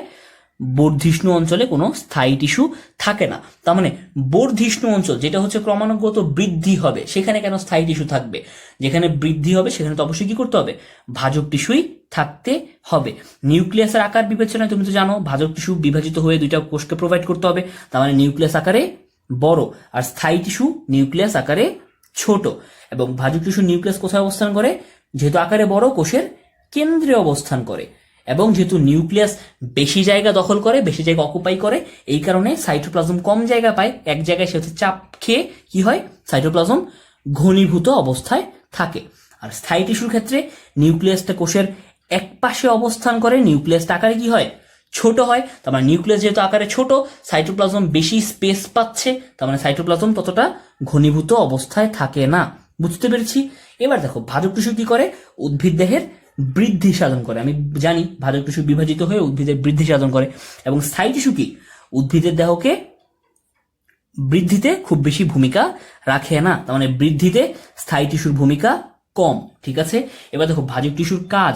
যান্ত্রিক কাজে এ টিস্যুর ভূমিকা সামান্য, তার মানে ভাজক টিস্যু যেহেতু বারবার বিভাজিত হচ্ছে, যান্ত্রিক দৃঢ়তা প্রদানে তার ভূমিকা খুবই কম। কিন্তু স্থায়ী টিস্যু কি করে? উদ্ভিদ দেহের যান্ত্রিক দৃঢ়তা বাড়ায়। প্রশ্ন আসবে উদ্ভিদ দেহের যান্ত্রিক দৃঢ়তা বাড়ায় কোন টিস্যু? অ্যান্সার কি হবে? স্থায়ী টিস্যু। দেখো ভাজক টিস্যু কোনো কি খাদ্য তৈরি করে না, সঞ্চয় করে না বা জমা করে না, তার মানে এই টিস্যু কখনো কি করে না, কোনো খাদ্য তৈরি করে না। কিন্তু স্থায়ী টিস্যু কি করে, ক্লোরোপ্লাস্ট যুক্ত স্থায়ী টিস্যু খাদ্য তৈরি করে। ভাজক টিস্যু তুমি জানো যে খাদ্য পরিবহনে ভাজক টিস্যুর কোনো কি নেই, ভূমিকা নেই। আর স্থায়ী টিস্যুর ক্ষেত্রে তুমি জানো যে স্থায়ী টিস্যুর একটা প্রকার হচ্ছে জটিল বা যৌগিক টিস্যু। সেই জটিল বা যৌগিক টিস্যু কি নিয়ে গঠিত, জাইলেম ফ্লুয়েম নিয়ে গঠিত। তার মানে সেই ভাস্কুলার বান্ডল গঠনকারী জাইলেম এবং ফ্লুয়েম ওরা কি করে, পানি এবং উৎপাদিত খাদ্য পরিবহনে সহায়তা করে। ঠিক আছে, তার মানে জাইলেম ফ্লুয়েম কি করে, পানি এবং খাদ্য পরিবহনে সহায়তা করে। অর্থাৎ স্থায়ী টিস্যু খাদ্য পরিবহনে সহায়তা করে, ভাজক টিস্যু খাদ্য পরিবহনে কোনো সহায়তা করে না। এবং দেখো ভাজক টিস্যুতে কোনো কোষাবকাশ থাকে না, স্থায়ী টিস্যুতে কোষাবকাশ থাকে। কোনটিতে কোষাবকাশ থাকে না, কোনটিতে কোষাবকাশ থাকে, কোনোভাবেই কি করা যাবে না, ভুল করা যাবে না। ঠিক আছে, যদি তাই হয় ভাজক টিস্যু স্থায়ী টিস্যুর মধ্যে পার্থক্য আমরা পড়ে ফেললাম। এবার চলে আসবে সরল টিস্যু এবং জটিল টিস্যুর মধ্যে পার্থক্য। ঠিক আছে, দেখো সরল টিস্যু এবং কি জটিল টিস্যু, এটা তুমি কোথায় পড়ে এসেছিলে, এটা হচ্ছে স্থায়ী টিস্যুর প্রকারভেদে তুমি পড়ে এসেছিলে, তাই না? স্থায়ী টিস্যুর প্রকারভেদ ছিল সরল টিস্যু, স্থায়ী টিস্যুর প্রকারভেদ ছিল জটিল টিস্যু বা যৌগিক টিস্যু। এবার হচ্ছে আমরা তাদের মধ্যে পার্থক্য পড়ব। সরল টিস্যু উদাহরণ কি কি ছিল, প্যারেনকাইমা, কোলেনকাইমা, স্ক্লেরেনকাইমা। জটিল বা যৌগিক টিস্যু উদাহরণ কি কি ছিল, জাইলেম এবং ফ্লুয়েম। যদি তাই হয় চলে আসি সরল টিস্যু এবং জটিল টিস্যুর মধ্যে পার্থক্য। দেখো এখান থেকে আমাকে কিভাবে পড়তে হবে, আমাকে জানতে হবে সরল টিস্যু কি, যেহেতু সে সরল তার মানে সে একই ধরনের কোষ দ্বারা গঠিত। কিন্তু জটিল টিস্যু বিভিন্ন ধরনের কোষ দ্বারা গঠিত। সরল টিস্যু সমসত্ব প্রকৃতি, তার মানে একই ধরনের সমসত্ব কোষ দ্বারা সরল টিস্যু গঠিত। আর জটিল টিস্যু কি অসমসত্ব প্রকৃতি। কেন, কারণ বিভিন্ন ধরনের কোষ দ্বারা যেহেতু গঠিত সে সমসত্ব হতে পারছে না। ঠিক আছে, সে হোমোলোগাস নয়। এবার দেখো সরল টিস্যু কি, এরা কোনো নালিকা বান্ডেল গঠন করে না, কিন্তু জটিল টিস্যু এরা নালিকা বান্ডেল গঠন করে। তার মানে তারা হচ্ছে বান্ডেল গঠন করে, পরিবহন নালিকা গঠন করে। ঠিক আছে, জানতে হবে সরল টিস্যুর প্রকারভেদ তুমি জানো, সেটা 3 প্রকার, প্যারেনকাইমা, ক্লোরেনকাইমা এবং স্ক্লেরেনকাইমা। আর জটিল টিস্যু কয় প্রকার, 2 প্রকার, সেটা হচ্ছে জাইলেম, সেটা হচ্ছে ফ্লুয়েম। তোমাকে কিন্তু ভুল করা যাবে না, জটিল টিস্যুর অপর নাম কিন্তু যৌগিক টিস্যু। তার মানে যদি তোমাকে প্রশ্নে বলে সরল টিস্যু এবং যৌগিক টিস্যুর মধ্যে পার্থক্য নয় কোনটি, বা পার্থক্য আলোচনা করো বা সত্য মিথ্যায়, তার মানে হচ্ছে জটিল টিস্যু বা যৌগিক টিস্যু দুইটা একই জিনিস, কোনোভাবেই ভুল করা যাবে না। সরল টিস্যুর দেখো সে কি কাজ করে, সে হচ্ছে ত্বক, অধোত্বক, অন্তত্বক, কর্টেক্স, মজ্জা ইত্যাদি তন্ত্র গঠন করে। আর জটিল টিস্যু শুধুমাত্র কি করে, যেহেতু জাইলেম ফ্লুয়েম আছে, সে মিলিতভাবে উদ্ভিদের পরিবহন তন্ত্র গঠন করে, অর্থাৎ খাদ্য এবং পানি পরিবহনের যে তন্ত্র সেটা সে গঠন করে। আর অপরদিকে ত্বক, অধোত্বক, অন্তত্বক, কর্টেক্স, মজ্জা এই সমস্ত তন্ত্র গঠন করে কে, সরল টিস্যু। যদি তোমাদের প্রশ্ন থাকে যে ভাইয়া ত্বক মানে তো বুঝি, বাট অধোত্বক কি, অন্তত্বক কি, কর্টেক্স কি, মজ্জা কি, সেগুলো হচ্ছে আমরা পরবর্তী লেকচারে কি করব, আলোচনা করব, যখন হচ্ছে আমরা গ্রাউন্ড টিস্যু তন্ত্র পড়ব। ঠিক আছে, এবার দেখো সরল টিস্যু কি করে, সে হচ্ছে উদ্ভিদের খাদ্য সংশ্লেষ, খাদ্য সঞ্চয় এবং যান্ত্রিক দৃঢ়তা প্রদানে সহায়তা করে। আর জটিল টিস্যু কি করে, সে হচ্ছে পানি এবং খাদ্যরস সংবহন করে এবং দৃঢ়তা প্রদান করে। তার মানে জটিল টিস্যু খাদ্য পরিবহন করে, পানি পরিবহন করে, আর সরল টিস্যু কি করে, খাদ্য সংশ্লেষ করে, খাদ্য সঞ্চয় করে এবং দুইজনই কি করে, যান্ত্রিক দৃঢ়তা প্রদান করে। তাহলে আমরা এখান থেকে কি পড়তে হবে, সবটা খুব ভালো করে পড়ে ফেললাম। তোমাকে জানতে হবে খুব মজার একটা জিনিস, সেটা হচ্ছে জটিল টিস্যু আমার কি কি আছে, জাইলেম এবং ফ্লোয়েম।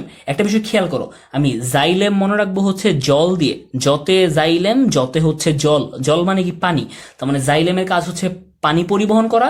আর ফ্লোয়েম, ফ্লোয়েম শুরু হয় ফ দিয়ে, মানে এফ দিয়ে, আবার এফ দিয়ে হয় ফুড, তার মানে হচ্ছে এফ এ ফ্লোয়েম, এফ এ ফুড। তার মানে হচ্ছে ফ্লোয়েমের কাজ কি, খাদ্য পরিবহন। তার মানে জাইলেম হচ্ছে জল বা পানি পরিবহন, ফ্লোয়েম হচ্ছে ফুড বা খাদ্য পরিবহন। তার মানে পরিবহন টিস্যু তন্ত্রের মধ্যে কে হচ্ছে পানি পরিবহন করে, কে খাদ্য পরিবহন করে, আশা করি ভুল হবে না। ঠিক আছে, যদি তাই হয় আমরা এবার চলে আসবো হচ্ছে টিস্যু তন্ত্র, খুবই গুরুত্বপূর্ণ কথা, টিস্যু তন্ত্র। এবার তোমাকে একটা বিষয় খুব সহজে বুঝতে হবে, একটা কনসেপশন তোমার ক্লিয়ার রাখতে হবে। এই যে একবার টিস্যু পড়ছি, এই যে একবার টিস্যু তন্ত্র পড়ছি, এই যে একবার কোষ পড়ছি, জিনিসগুলো আসলে কি, এদের মধ্যে কোরিলেট করা তোমাকে জানতে হবে। একটা সহজ বিষয় দেখো, তুমি যদি একদম মলিকিউলার লেভেল থেকে চিন্তা করো, তুমি একদম সিম্পলিফাইড ফর্ম থেকে চিন্তা করো, তুমি কিচ্ছু জানো না, তুমি জানো যে তোমার দেহ অসংখ্য কি দিয়ে গঠিত, অসংখ্য কোষ দিয়ে গঠিত। এরকম অসংখ্য কোষ মিলে গঠন করে হচ্ছে টিস্যু। তার মানে হচ্ছে একই ধরনের কোষ যারা একই উৎস থেকে সৃষ্ট, একই ধরনের কাজ করে, সেই সমস্ত কোষ মিলে গঠন করে কি টিস্যু। পরবর্তীতে এরকম অনেকগুলো টিস্যু মিলে একত্রে অনেকগুলো টিস্যু যুক্ত হয়ে গঠন করে টিস্যু তন্ত্র। ঠিক আছে, তার মানে কি হলো যে অনেকগুলো কোষ মিলে যারা একই রকম কাজ করে তারা গঠন করছে টিস্যু। পরবর্তীতে সেই অনেকগুলো টিস্যু মিলে বা মাল্টিপল টিস্যু মিলে গঠন করে টিস্যু তন্ত্র। এইরকম টিস্যু তন্ত্র মিলে গঠন করে আসলে অঙ্গ। ঠিক আছে, পরবর্তীতে বেশ কয়েকটা অঙ্গ মিলে গঠন করে অঙ্গতন্ত্র। ঠিক আছে কথাটা, অঙ্গতন্ত্র বা সংক্ষেপে হচ্ছে আমার আঙ্গিক যে তন্ত্রগুলো আছে। তার মানে আমি কিভাবে বলতে পারি, ধরো খুব সহজ, আমার অনেকগুলো কোষ মিলে গঠন করছে টিস্যু, দেন অনেকগুলো টিস্যু মিলে গঠন করছে টিস্যুতন্ত্র, দেন অনেকগুলো টিস্যুতন্ত্র মিলে গঠন করছে একটা অঙ্গ। যেমন ধরো আমাদের কি, আমাদের পাকস্থলী একটা অঙ্গ, তাই না? যেমন হচ্ছে আমাদের পৌষ্টিক নালী, এরা হচ্ছে কি এক একটা অঙ্গ। পরবর্তীতে এরকম অনেকগুলো অঙ্গ মিলে গঠন করে কি তন্ত্র। যেমন হচ্ছে আমার পাকস্থলী, আমার হচ্ছে এই যে পৌষ্টিক নালী, তারা সার্বিকভাবে একত্র যুক্ত হয়ে কি গঠন করছে, পৌষ্টিক তন্ত্র গঠন করছে, তাই না? তার মানে হচ্ছে তাহলে ডায়াগ্রামটা কিভাবে দাঁড়ায়, ডায়াগ্রামটা দাঁড়ায় হচ্ছে কোষ, টিস্যু, টিস্যুতন্ত্র, অঙ্গ, তন্ত্র। ঠিক আছে, আশা করি এটা বুঝতে আর কোনো সমস্যা রইল না। যদি তাই হয়, এবার আমরা চলে আসবো দেখো টিস্যুতন্ত্র সম্পর্কে বিস্তারিত কি বলা আছে। দেখো বলা হচ্ছে একই ধরনের কাজ করে এমন এক বা একাধিক টিস্যু মিলে গঠন করে কি একটি টিস্যুতন্ত্র। তার মানে এবার কিন্তু হচ্ছে কোষ বলে নাই, কারণ একই রকম কাজ করে এমন এক বা একাধিক কোষ নিয়ে গঠন হয় টিস্যু, এবং এখানে বলছে যে একই ধরনের কাজ করে এবং এক বা একাধিক টিস্যু নিয়ে গঠিত হয় টিস্যু তন্ত্র। তার মানে মাল্টিপল টিস্যু যারা একই রকম কাজ করে তারা কি গঠন করে, টিস্যু তন্ত্র গঠন করে। ঠিক আছে, এবার তোমাকে জানতে হবে, দেখো ঠিক এই কথাটাই পরবর্তী লাইনে আবার বলেছে যে একই ধরনের শারীরবৃত্তীয় বা যান্ত্রিক কাজ সম্পাদনে নিয়োজিত এক বা একাধিক টিস্যুকে কি বলে, টিস্যু তন্ত্র বলে। ঠিক আছে, তোমাকে জানতে হবে যে উদ্ভিদের সমস্ত টিস্যুকে কয়টা টিস্যুতন্ত্রে ভাগ করা যায়। উদ্ভিদের সমস্ত টিস্যুকে তিনটা টিস্যুতন্ত্রে ভাগ করা যায়। একটা হচ্ছে এপিডার্মাল টিস্যুতন্ত্র, একটা হচ্ছে গ্রাউন্ড টিস্যুতন্ত্র, একটা হচ্ছে ভাস্কুলার টিস্যু তন্ত্র। কিভাবে মনে রাখবো, খুব সহজ একটা ছন্দ, আমি লিখে রাখবো হচ্ছে ভেজ।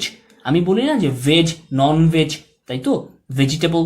তার মানে দেখো এই মনে রাখবো হচ্ছে ভেজ, তার মানে ভেজ দিয়ে কি হয়, V for vascular, E for epidermal and G for ground. তার মানে উদ্ভিদের টিস্যুতন্ত্র কয়টা, তিনটা, vascular, epidermal and ground, veg. ঠিক আছে, এবার এই যে টিস্যুর অবস্থান বা কাজের উপর ভিত্তি করে সমস্ত টিস্যুকে যে তিনটা টিস্যুতন্ত্রে ভাগ করা যায় এই সম্পর্কিত ধারণাটা দেন কে, সেইটা দেন হচ্ছে বিজ্ঞানী স্যাক্স। ঠিক আছে, বিজ্ঞানী স্যাক্স কি বলেন, তিনি হচ্ছে টিস্যুর অবস্থান এবং কার্যের উপর ভিত্তি করে সব টিস্যুকে তিনটি টিস্যুতন্ত্রে ভাগ করেন। ঠিক আছে, এখান থেকে আর কিছুই নয়, তোমাকে জানতে হবে এই এপিডার্মাল, গ্রাউন্ড এবং ভাস্কুলার টিস্যুতন্ত্রের বিস্তারিত। তো আমরা শুরু করব হচ্ছে এপিডার্মাল টিস্যুতন্ত্র দিয়ে।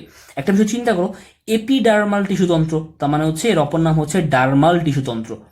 তার মানে ডার্মাল শব্দটা এসেছে, আমি তোমাকে বলেছিলাম ডার্মিস থেকে, ডার্মিস মানে কি ত্বক বা চামড়া। তার মানে এপিডার্মাল বা ডার্মাল এই টিস্যুতন্ত্র অপর নাম কি, ত্বকীয় টিস্যু তন্ত্র। ঠিক আছে, যদি তাই হয় এখান থেকে তোমাকে জানতে হবে, দেখো যেহেতু ত্বকীয় টিস্যুতন্ত্র, তার মানে কি করে, যে এই টিস্যুতন্ত্র উদ্ভিদ অঙ্গের বহিরাবরণ অর্থাৎ ত্বক সৃষ্টি করে তাদেরকে বলা হয় এপিডার্মাল বা ত্বকীয় টিস্যু তন্ত্র। তার মানে যেই টিস্যুতন্ত্র উদ্ভিদ অঙ্গের কি সৃষ্টি করে, বহিরাবরণ সৃষ্টি করে অর্থাৎ ত্বক সৃষ্টি করে, তাকে বলা হয় এপিডার্মাল বা ত্বকীয় টিস্যুতন্ত্র। এখান থেকে প্রশ্ন আসবে, উদ্ভিদ দেহের বহিরাবরণ সৃষ্টিকারী টিস্যুতন্ত্রকে কি বলে? অ্যান্সার কি হবে, এপিডার্মাল বা ত্বকীয় টিস্যু তন্ত্র। ঠিক আছে, যদি তাই হয় আমরা এবার চলে আসবো, দেখো এই ত্বকীয় টিস্যুতন্ত্র সম্পর্কে বিস্তারিত কিছু বর্ণনা এখানে দেওয়া আছে। ঠিক আছে, তোমাকে জানতে হবে সেই ত্বকীয় টিস্যুতন্ত্রের গঠন। এই গঠন জানার আগে তোমাকে জানতে হবে খুবই গুরুত্বপূর্ণ কিছু এমসিকিউ। সেই এমসিকিউটা হচ্ছে ত্বকীয় টিস্যুতন্ত্রের অন্তর্গত কারা আছে। যেহেতু সেটা শুধুমাত্র ত্বক তৈরি করে, তার মানে উদ্ভিদের কাণ্ড, শাখা প্রশাখা, পাতা, মূল, ফুল, ফল, বীজ প্রভৃতি অঙ্গের ত্বক, তার মানে উদ্ভিদের সমস্ত অঙ্গের ত্বক আসলে ত্বকীয় টিস্যুতন্ত্রের অন্তর্ভুক্ত। তোমাকে জানতে হবে যেটা খুবই গুরুত্বপূর্ণ লাইন, সেটা হচ্ছে কাণ্ড এবং পাতার ত্বক বা বহিরাবরণকে কি বলে, এপিডার্মিস। মাস্ট জানতেই হবে, কাণ্ড এবং পাতার বহিরাবরণকে বলা হয় এপিডার্মিস। কিন্তু মূলের বহিরাবরণকে কি বলে? মূলের বহিরাবরণকে বলে এপিব্লেমা। এই দুইটা ইনফরমেশন কোনোভাবেই ওভারল্যাপ করা যাবে না, অনেকবার হচ্ছে এটা ভর্তি পরীক্ষা এবং এইচএসসিতে আসা প্রশ্ন। তার মানে আমি উপরে লিখে রাখবো যে কাণ্ড ও পাতার বহিতক বা কাণ্ড ও পাতার বহিরাবরণ লিখে রাখবো হচ্ছে এপিডার্মিস, আমি লিখে রাখবো মূলের বহিরাবরণ এপিব্লেমা। এপিডার্মিস এবং এপিব্লেমা কোনোভাবেই ভুল করা যাবে না, এই জায়গাটাতে অবশ্যই ফোকাস করতে হবে, আমি এর জন্য এটা বারবার করে বলছি। ঠিক আছে, তোমাকে জানতে হবে এই এপিডার্মাল টিস্যু তন্ত্রের উদ্ভব কোথা থেকে। দেখো, প্রাথমিক শীর্ষক ভাজক টিস্যু হতে এপিডার্মাল টিস্যুর উৎপত্তি, তার মানে সে হচ্ছে প্রাইমারি ভাজক টিস্যু থেকে উৎপন্ন হয় এবং অবস্থান অনুসারে সেটা কোন জায়গার প্রাইমারি ভাজক টিস্যু থেকে? শীর্ষে অবস্থিত, অর্থাৎ প্রাথমিক শীর্ষক ভাজক টিস্যু হতে এপিডার্মাল টিস্যুর উৎপত্তি হয়। ঠিক আছে, এখান থেকে আর কিছুই নয়। আবারও বলছি, কাণ্ডের বহিতক, পাতার বহিতক বলা হয় এপিডার্মিস, মূলের বহিতককে বলা হয় এপিব্লেমা। ঠিক আছে, এখান থেকে আর কিছুই নয়। এবার হচ্ছে আমরা এপিডার্মিসের গঠনটা সম্পর্কে জানবো। আমি তো তোমাকে বললামই যে উদ্ভিদের বাইরের স্তরকে বা বাইরের ত্বককে কি বলা হয়? এপিডার্মিস। ঠিক আছে, তার মানে বাইরের ত্বক বলতে বোঝানো হয়েছে কাণ্ডের বাইরের আবরণ এবং পাতার বহিরাবরণ। ঠিক আছে, উদ্ভিদের বাইরের স্তরকে কি বলা হয়? এপিডার্মিস বা ত্বক। এই এপিডার্মিস বা ত্বক অর্থাৎ উদ্ভিদের এই বাইরের আবরণ কি দ্বারা গঠিত? উদ্ভিদের এই বাইরের আবরণ সাধারণত এক সারি প্যারেনকাইমা কোষ দ্বারা গঠিত। তুমি কিন্তু প্যারেনকাইমা, কোলেনকাইমা, স্ক্লেরেনকাইমা পড়ে এসেছো, তাই না? তার মানে উদ্ভিদের এপিডার্মিস বা বহিতক কোন কোষ দ্বারা গঠিত? প্যারেনকাইমা কোষ দ্বারা গঠিত। এবং কয় সারি প্যারেনকাইমা কোষ দ্বারা গঠিত? শুধুমাত্র এক সারি প্যারেনকাইমা কোষ দ্বারা গঠিত। তবে কোনো কোনো উদ্ভিদ আছে যাদের ক্ষেত্রে একাধিক সারি দেখতে পাওয়া যায়। তোমাকে জানতে হবে নিচের কোন উদ্ভিদের এপিডার্মিসে বা ত্বকে একাধিক সারি প্যারেনকাইমা কোষ দেখতে পাওয়া যায়। প্রশ্নটা ঠিক এইভাবে আসে। তাহলে কোন কোন উদ্ভিদে একাধিক সারি প্যারেনকাইমা কোষ দেখতে পাওয়া যায়? সেটা হচ্ছে বট, অশ্বত্থ এবং হচ্ছে পাকুর। সাথে আর দুটো উদ্ভিদ তুমি লিখে রাখবে, একটা হচ্ছে রাবার, একটা হচ্ছে খেজুর। তার মানে কোন কোন উদ্ভিদে তুমি একাধিক সারি প্যারেনকাইমা কোষ দেখতে পাবে? বট, অশ্বত্থ, পাকুর, রাবার এবং খেজুর। মনে রাখার জন্য একটা ছন্দ লিখে রাখবো, ছন্দটা হচ্ছে আশা রাখো পাবো। আশা রাখো পাবো। দেখো, আতে কি হচ্ছে? এই আশা সম্পূর্ণটা দিয়ে হচ্ছে অশ্বত্থ। ঠিক আছে, তারপর রাখতে কি? রাতে হচ্ছে রাবার, খতে হচ্ছে খেজুর, রাবার খেজুর। পাবোতে কি?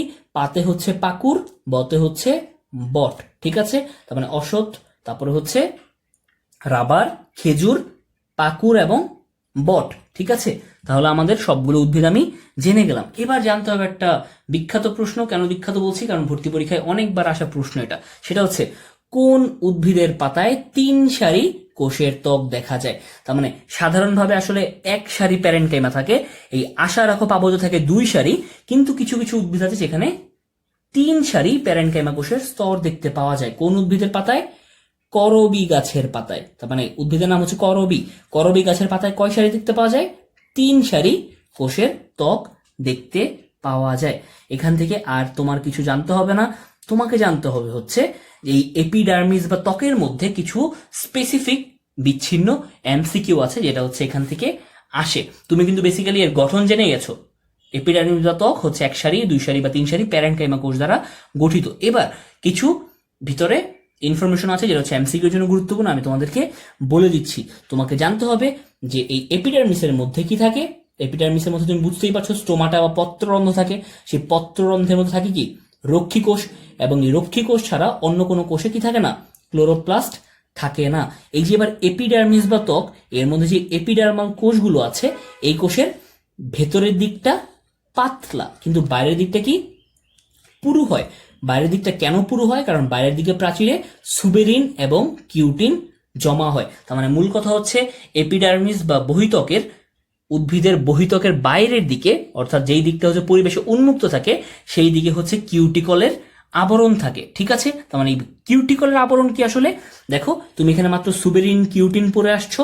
এই কিউটিন এবং সুবেরিনের পুরো স্তরকে বলা হয় কিউটিকল। তার মানে এতদিন পর্যন্ত তুমি যে উদ্ভিদে বলে আসছিলে যে উদ্ভিদের বহিত্বকে কিউটিকলের আবরণ থাকে, তুমি এখন জানো যে কিউটিকলটা আসলে কি। কিউটিকল কি? কিউটিন এবং সুবেরিন নামক মোম, এই মোমের পুরু আস্তরণ। তার মানে কিউটিন, সুবেরিন তারা হচ্ছে এক ধরনের মোম। এই মোমের পুরু আস্তরণকে বলা হয় কিউটিকল। ঠিক আছে, এবার জানতে হবে কিউটিকল কোথায় থাকে, কিউটিকল কোথায় থাকে না। খুবই গুরুত্বপূর্ণ, সত্য মিথ্যায় মেডিকেল ভর্তি পরীক্ষায় আসে। কিউটিকল হচ্ছে মূলের ত্বকে অনুপস্থিত কিন্তু কাণ্ড এবং পাতায় বিদ্যমান থাকে। তুমি বুঝতেই পারো কাণ্ড এবং পাতায় কেন থাকতে হবে, কারণ পাতায় যদি কিউটিকল না থাকতো, মোমের আবরণ না থাকতো, মোম হচ্ছে ওয়াটারপ্রুফ, তার মানে পাতা দিয়ে অধিক হারে প্রস্বেদন হয়ে কি হতো, পানি বের হয়ে যেত, রাইট। কিন্তু মূলের ত্বকে কেন অনুপস্থিত, কারণ মূল কি করে, মূল হচ্ছে মূল রোমের মাধ্যমে মাটি থেকে পানি শোষণ করে। এখন আমি যদি সেই মূল রোমগুলোকে বা মূলকে ওয়াটারপ্রুফ বানিয়ে দেই, তাহলে সে কি করতে পারবে না, মাটি থেকে পানি শোষণ করতে পারবে না। তার মানে মূল যেন মূল রোমের মাধ্যমে মাটি থেকে পানি শোষণ করতে পারে, এই কারণে মূলের ত্বকে কোনো কি থাকে না, কিউটিকল থাকে না। কিন্তু ওই যে বললাম যে কাণ্ডের কি লেন্টিসেল দিয়ে লেন্টিকুলার প্রশোধন যেন না হয়, পাতার মধ্য দিয়ে যেন পানি অতিরিক্ত বের হয়ে না যায়, এই কারণে কাণ্ড পাতায় কি থাকে, কিউটিকলের আবরণ থাকে। তোমাকে জানতে হবে কোন কোন উদ্ভিদের পাতায় লিগনিন জমা হতে দেখতে পাওয়া যায়। এগুলো সব বিচ্ছিন্ন এমসিকিউ। দেখো সাইকাস এবং হচ্ছে পাইনাস, এদের মধ্যে কি দেখতে পাওয়া যায়, লিগনিন জমা হতে দেখা যায়। তার মানে নিচের কোন উদ্ভিদে লিগনিন জমা হতে দেখতে পাওয়া যায়, অথবা বলবে সাইকাস উদ্ভিদের পাতায় কোনটি জমা হয়, কোনোভাবেই ভুল করা যাবে না। লিগনিন, লিগনিনও কি, লিগনিনও হচ্ছে এক ধরনের আবরণ, যেটা হচ্ছে সাইকাসের মধ্যে কি হয়, জমা হয়। ঠিক আছে, তোমাকে জানতে হবে ফুলের পাপড়ি এবং ফল ত্বকে অ্যান্থোসায়ানিন নামক রঞ্জক থাকে। একদম বিচ্ছিন্ন এমসিকিউ আসবে যে ফুলের পাপড়ি এবং ফল ত্বকে কোন রঞ্জক পদার্থ পাওয়া যায়। তোমাকে মনে রাখতে হবে অ্যান্থোসায়ানিন, এবং এই কারণেই কি ফুলের পাপড়ি রঙিন হয়, ফল ত্বক রঙিন হয়। তোমাকে জানতে হবে সরিষা গোত্রীয় উদ্ভিদের পত্রত্বকে মাইরোসিন এনজাইম নিঃসরণকারী মাইরোসিন কোষ থাকে। প্রশ্ন আসবে মাইরোসিন কোষ দেখতে পাওয়া যায় কোন উদ্ভিদে, উত্তর কি হবে, সরিষা, মাস্ট, কোনোভাবেই ভুল করা যাবে না। সরিষায় কি দেখতে পাওয়া যায়, মাইরোসিন। ঠিক আছে, এবং এই মাইরোসিন কোষ কি ক্ষরণ করে, মাইরোসিন এনজাইম ক্ষরণ করে। এখান থেকেও প্রশ্ন আসবে মাইরোসিন এনজাইম খরিত হয় কোন উদ্ভিদে, অ্যান্সার ফার্স্ট টু বি সরিষা। তোমাকে জানতে হবে কর্ক এবং সিলিকা কোষ থাকতে পারে কোন উদ্ভিদে, সেটা হচ্ছে ঘাস এবং নলখাগড়ায়। ঠিক আছে, তার মানে ঘাস এবং নলখাগড়ায় তুমি কি পাও, কর্ক এবং সিলিকা কোষ। তারপর তোমাকে জানতে হবে কিছু কিছু উদ্ভিদের ত্বকে বুলিফর্ম নামক কোষ থাকে। তার মানে বুলিফর্ম কোষ কোথায় পাওয়া যায়, গম, ভুট্টা, আখ। মনে রাখার জন্য আমরা লিখে রাখবো ভাগ, আবার লিখে রাখবো ভাগ। দেখো ভাগ দিয়ে কি হয়, ভুট্টা, আখ, গম, এগুলোর মধ্যে কি পাওয়া যায়, বুলিফর্ম কোষ। ঠিক আছে, মাস্ট, এটা কোনোভাবে কি করা যাবে না, ভুল করা যাবে না। এটা মেডিকেল ভর্তি পরীক্ষায় অনেকবার আসে একটা প্রশ্ন। বুলিফর্ম কোষ দেখতে পাওয়া যায় ভুট্টা, আখ এবং গমে। এবার বলতো আমরা একটু রিকল করি, রিকল কি করব বলতো, মাইরোসিন কোষ কোথায় থাকে, সরিষা। তাহলে এটা আমরা এখানে কি করব, লিখে রাখবো। ঠিক আছে, তার মানে বুলিফর্ম লিখে রাখলাম, এবার এখানে লিখে রাখো সরিষা। সরিষায় থাকে হচ্ছে মাইরোসিন কোষ। ঠিক আছে,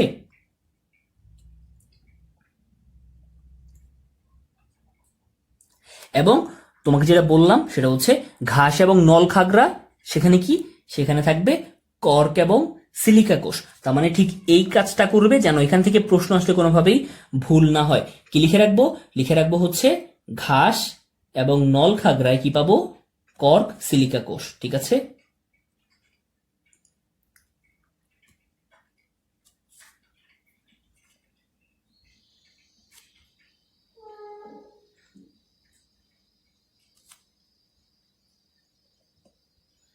আশা করি এই অংশটা থেকে আর কোনো ভুল হবে না। মাইরোসিন কোষ পাচ্ছি সরিষায়, বুলিফর্ম পাচ্ছি হচ্ছে ভুট্টা, আখ, গমে, ঘাস, নলখাগড়ায় পাচ্ছি কর্ক, সিলিকা কোষ।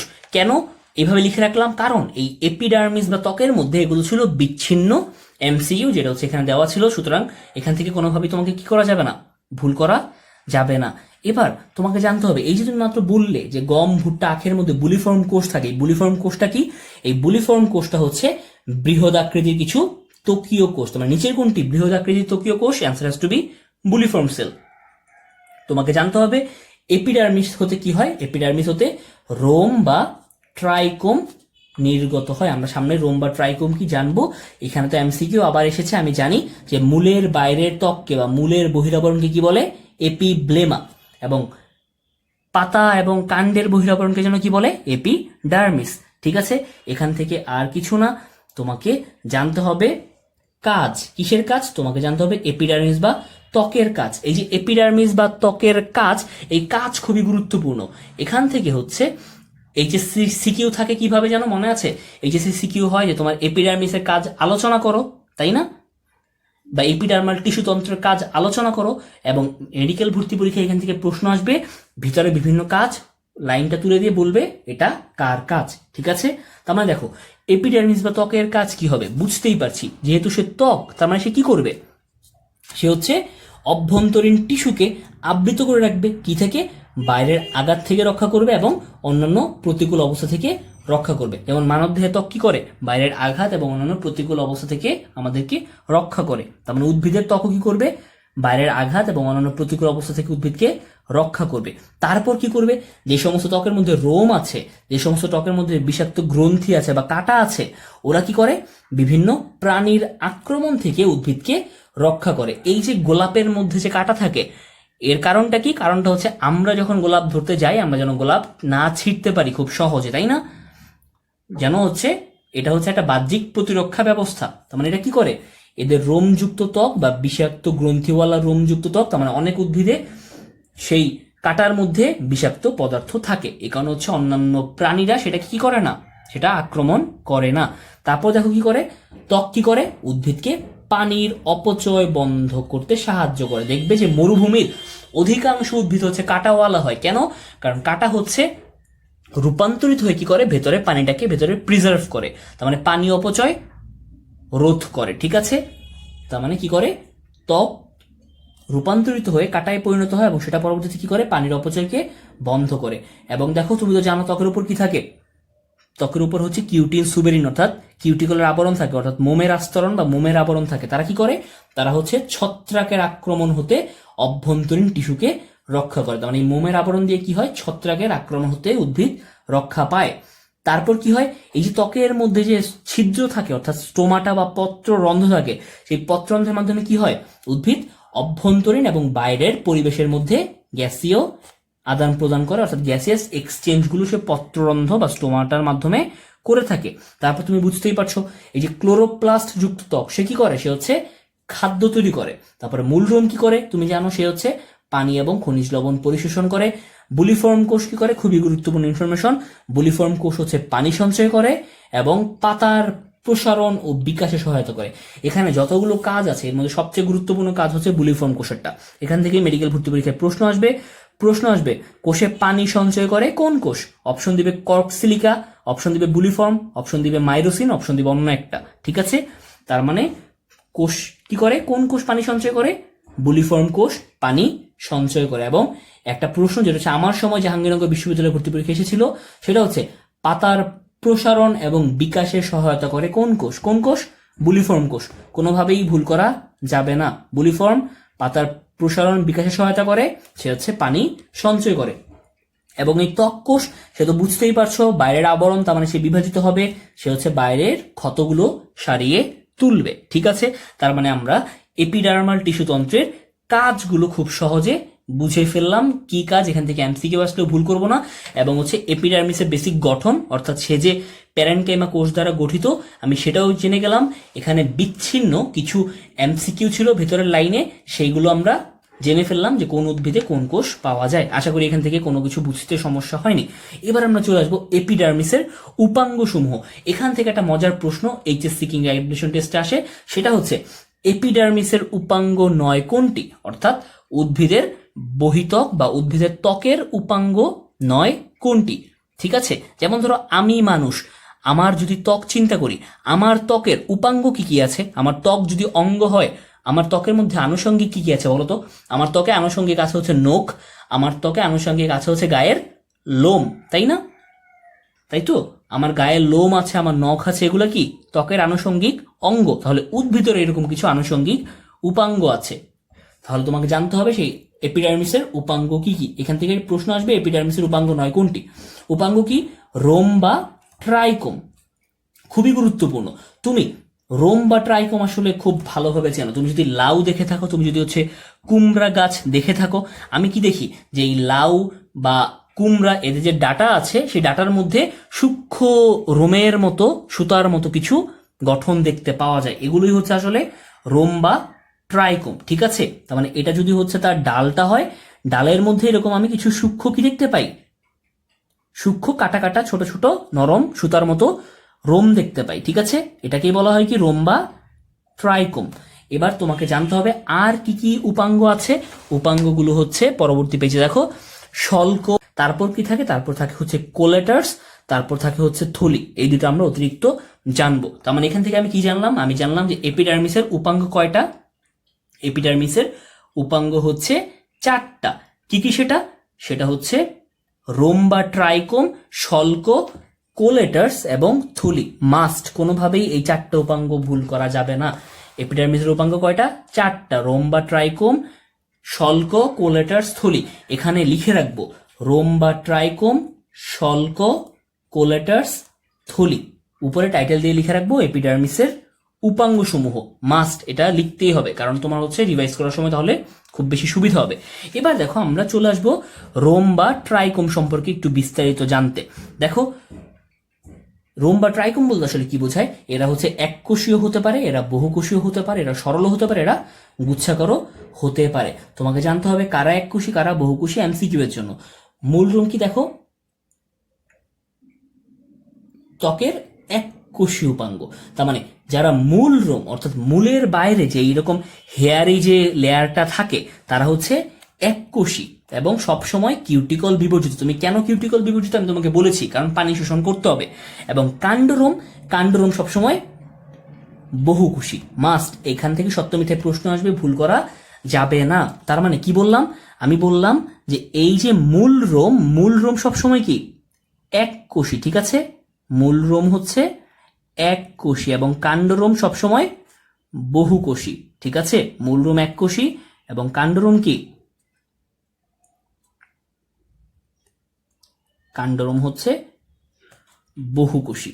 ঠিক আছে, এটা কোনোভাবেই কি করা যাবে না, ভুল করা যাবে না। যদি তাই হয় এখান থেকে আর তোমার কিছুই না। এবং কাণ্ডরোম সবসময় কি কিউটিকল যুক্ত হয়ে থাকে। কেন কিউটিকল যুক্ত হয়ে থাকে আমি তোমাকে বললামই, কারণ না হলে বাইরে কি হতো, পানি প্রশোধনের মাধ্যমে বের হয়ে যেত। ঠিক আছে, এখান থেকে আর কিছুই নয়। তোমাকে জানতে হবে মূল রোমের কাজ। দেখো তো এই রোম বা ট্রাইকোমের কাজ কি হতে পারে। রোমের মধ্যে হচ্ছে মূল রোম এবং কাণ্ড রোম অন্তর্ভুক্ত। তার মানে কাজ কি হবে, এই যে মূল রোমের কাজ হচ্ছে পানি শোষণ করা, রাইট। মূল রোম কি করে, মাটি থেকে পানি শোষণ করে। এই কাণ্ড রোম কি করে, কাণ্ড রোম হচ্ছে আঠা, গদ ও বিষাক্ত পদার্থ নিঃসৃত করে। তার মানে ওই যে নিঃস্রাবী যে টিস্যুগুলো ছিল তারা হচ্ছে আঠা, গদ এসব তৈরি করতো এবং সেগুলো নিঃসৃত হতো কিসের মাধ্যমে, কাণ্ড রোমের মাধ্যমে। এবং দেখো এরা কি করে, উদ্ভিদকে বাইরের আঘাত থেকে কি করে, রক্ষা করে এবং কিছু কিছু ক্ষেত্রে এরা পানীয় সঞ্চয় করে। তার মানে হচ্ছে রোম বা ট্রাইকোমের কাজগুলো আমি জেনে গেলাম। তোমাকে কিন্তু রোম তুমি কখনো ভুলবে না, তুমি ভুলে যাবে হচ্ছে ট্রাইকোম। সুতরাং মাস্ট, ভুল করাই যাবে না যে রোমের অপর নাম কি, ট্রাইকোম। এবার তোমাকে জানতে হবে শল্ক কি। দেখো শল্ক সেটা হচ্ছে আসলে বার্ক, ইংরেজিতে বার্ক, আমরা বাংলায় বলছি শল্ক, তার মানে হচ্ছে গাছের বাকল।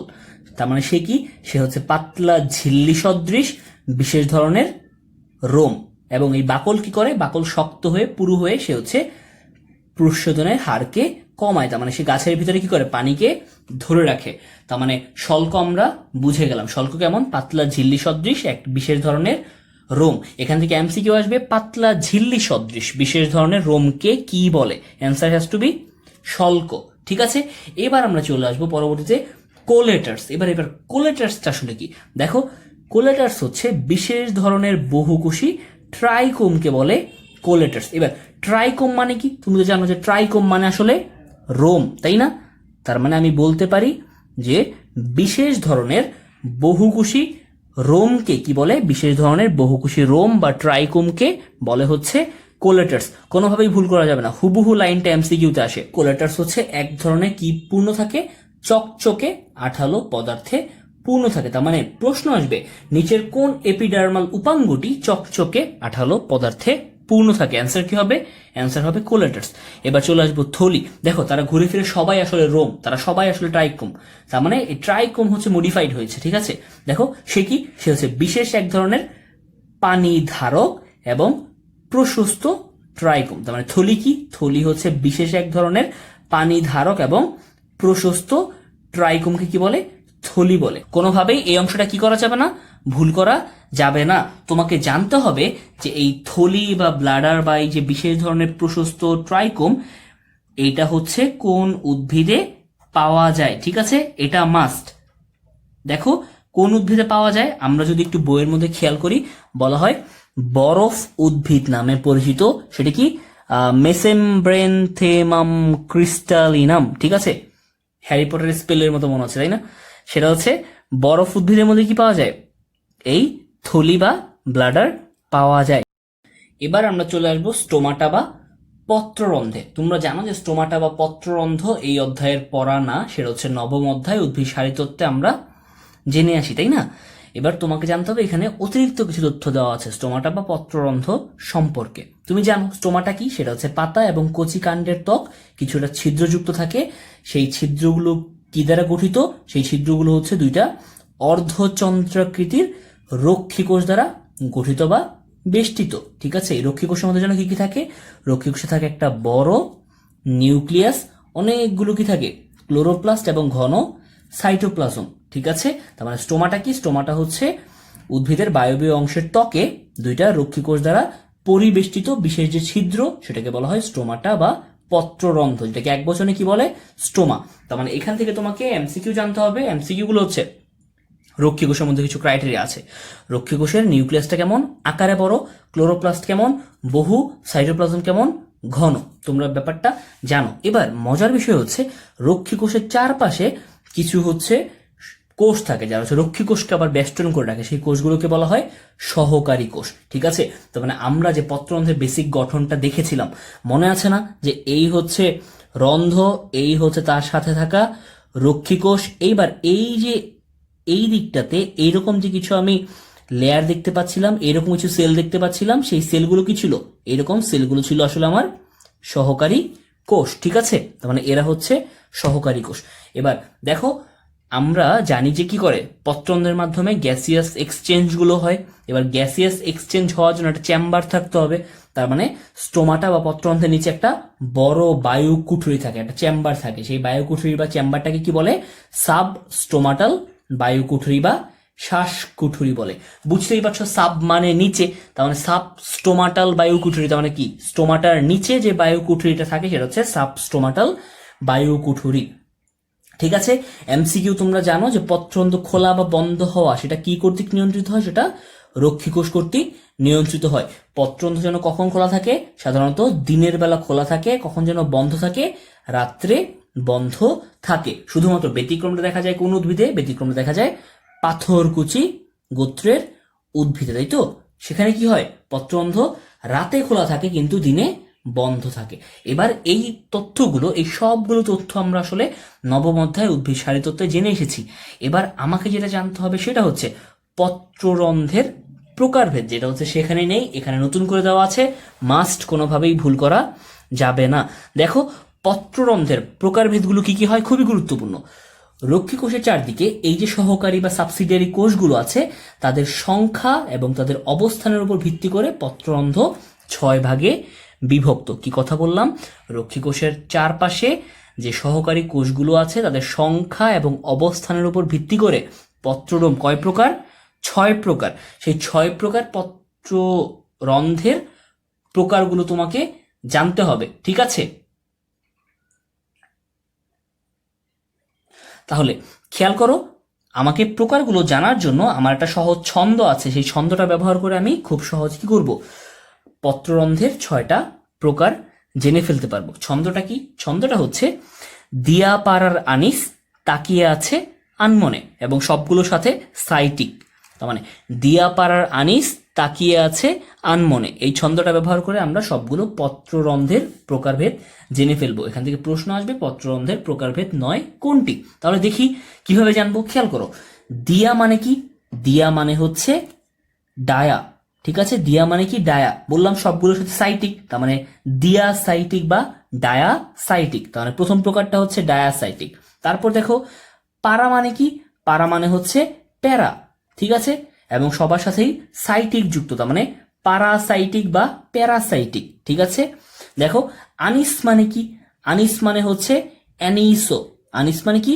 অ্যানিসো, তার সাথে যুক্ত হচ্ছে সাইটিক, তার মানে অ্যানিসোসাইটিক। দিয়া পারার আনিস, তার মানে ডায়াসাইটিক, প্যারাসাইটিক অ্যান্ড অ্যানিসোসাইটিক। তিনটা প্রকারভেদ আমাদের কি হলো? হয়ে গেল। এবার দেখো তাকিয়ে মানে কি? তাকিয়ে মানে হচ্ছে টেট্রা। তাকিয়ে মানে হচ্ছে টেট্রা, এটা মনে রাখবো।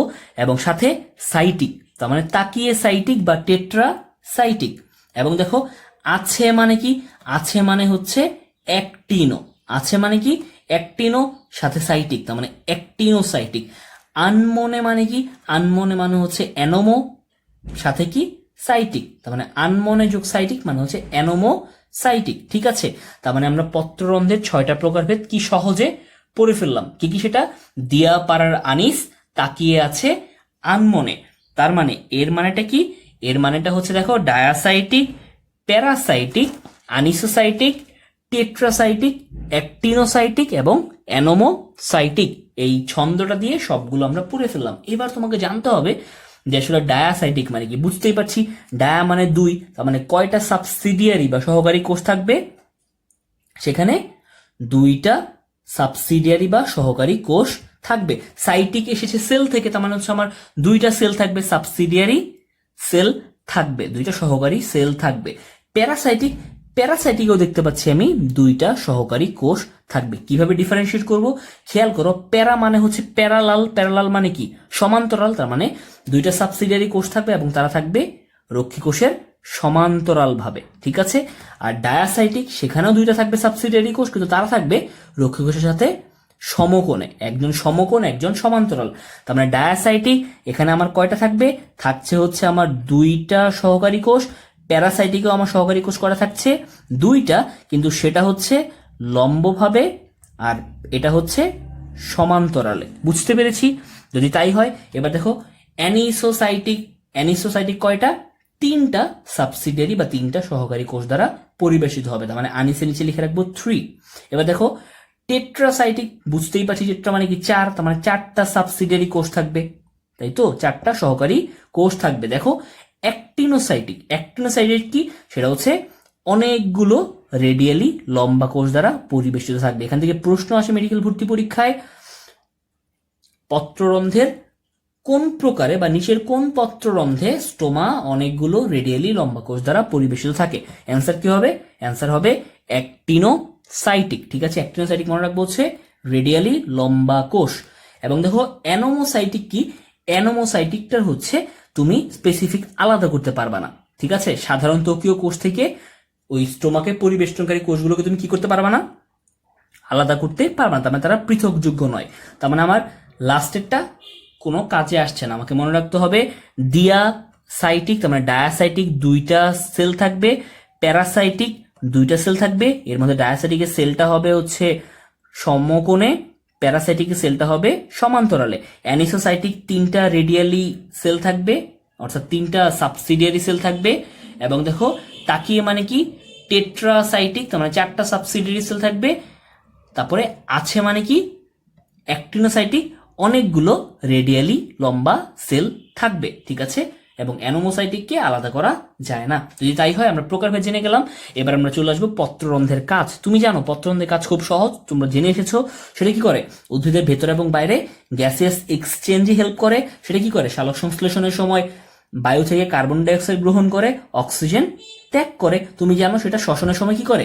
বায়ু থেকে অক্সিজেন গ্রহণ করে, কার্বন ডাইঅক্সাইড ত্যাগ করে। সালোক সংশ্লেষণে যা হয় শ্বসনে তার বিপরীত। তারপর কি করে? মূল কর্তৃক যে পানি শোষিত হয় সেটা প্রস্বেদনের মাধ্যমে বের করে দেয়। ঠিক আছে, এবং তারপর সে কি করে? তুমি জানো সে হচ্ছে রক্ষী কোষের পত্ররন্ধ্র খোলা এবং বন্ধ হওয়াকে নিয়ন্ত্রণ করে, তাই না? পত্ররন্ধ্র খোলা বন্ধ হওয়াকে নিয়ন্ত্রণ করে রক্ষী কোষ। তারপর তুমি কি জানো যে রক্ষী কোষের মধ্যে কি থাকে? ক্লোরোপ্লাস্ট থাকে, সেটা খাদ্য তৈরিতে অংশ নেয়। তার মানে পত্ররন্ধ্রের কাজগুলো আমরা এমনিতেই জেনে এসেছি। তার মানে তোমাকে জানতে হবে যে সালোক সংশ্লেষণ, শ্বসন কিংবা প্রস্বেদন, এই 3টা খুবই গুরুত্বপূর্ণ শারীরবৃত্তিক কাজে কি পত্ররন্ধ্র প্রত্যক্ষ বা পরোক্ষভাবে অংশ করে। তোমার নিচের কোনটিতে পত্ররন্ধ্র অংশগ্রহণ করে না? এইভাবে কিন্তু প্রশ্ন আসবে। এবং 3টা শারীরবৃত্তিক কাজ, সালোক সংশ্লেষণ, শ্বসন, প্রস্বেদন, উদ্ভিদ শারীরতত্ত্বে আমরা যেগুলো পড়ে এসেছি সবগুলোতে পত্ররন্ধ্রের ভূমিকা আছে। যদি তাই হয় আমরা চলে আসবো আমাদের আজকে লাস্ট পড়া, সেটা হচ্ছে পানিপত্র রন্ধ্র বা হাইডাথোড। এটা আবার কি? দেখো, নর্মালি পত্ররন্ধ্র পথে কি হয়, বাষ্পাকারে পানি বের হয়ে যায়, তাই না? কিন্তু এই পানি পত্ররন্ধ্র বা হাইড্রোথোরের মাধ্যমে জলীয় আকারে হচ্ছে পানি নির্গত হয়, ঠিক আছে? তরল আকারে পানি নির্গত হয়। তার মানে এখান থেকে একটা প্রশ্ন নাম থেকে আসবে, সেটা হচ্ছে পানি পত্ররন্ধ্রের অপর নাম কি?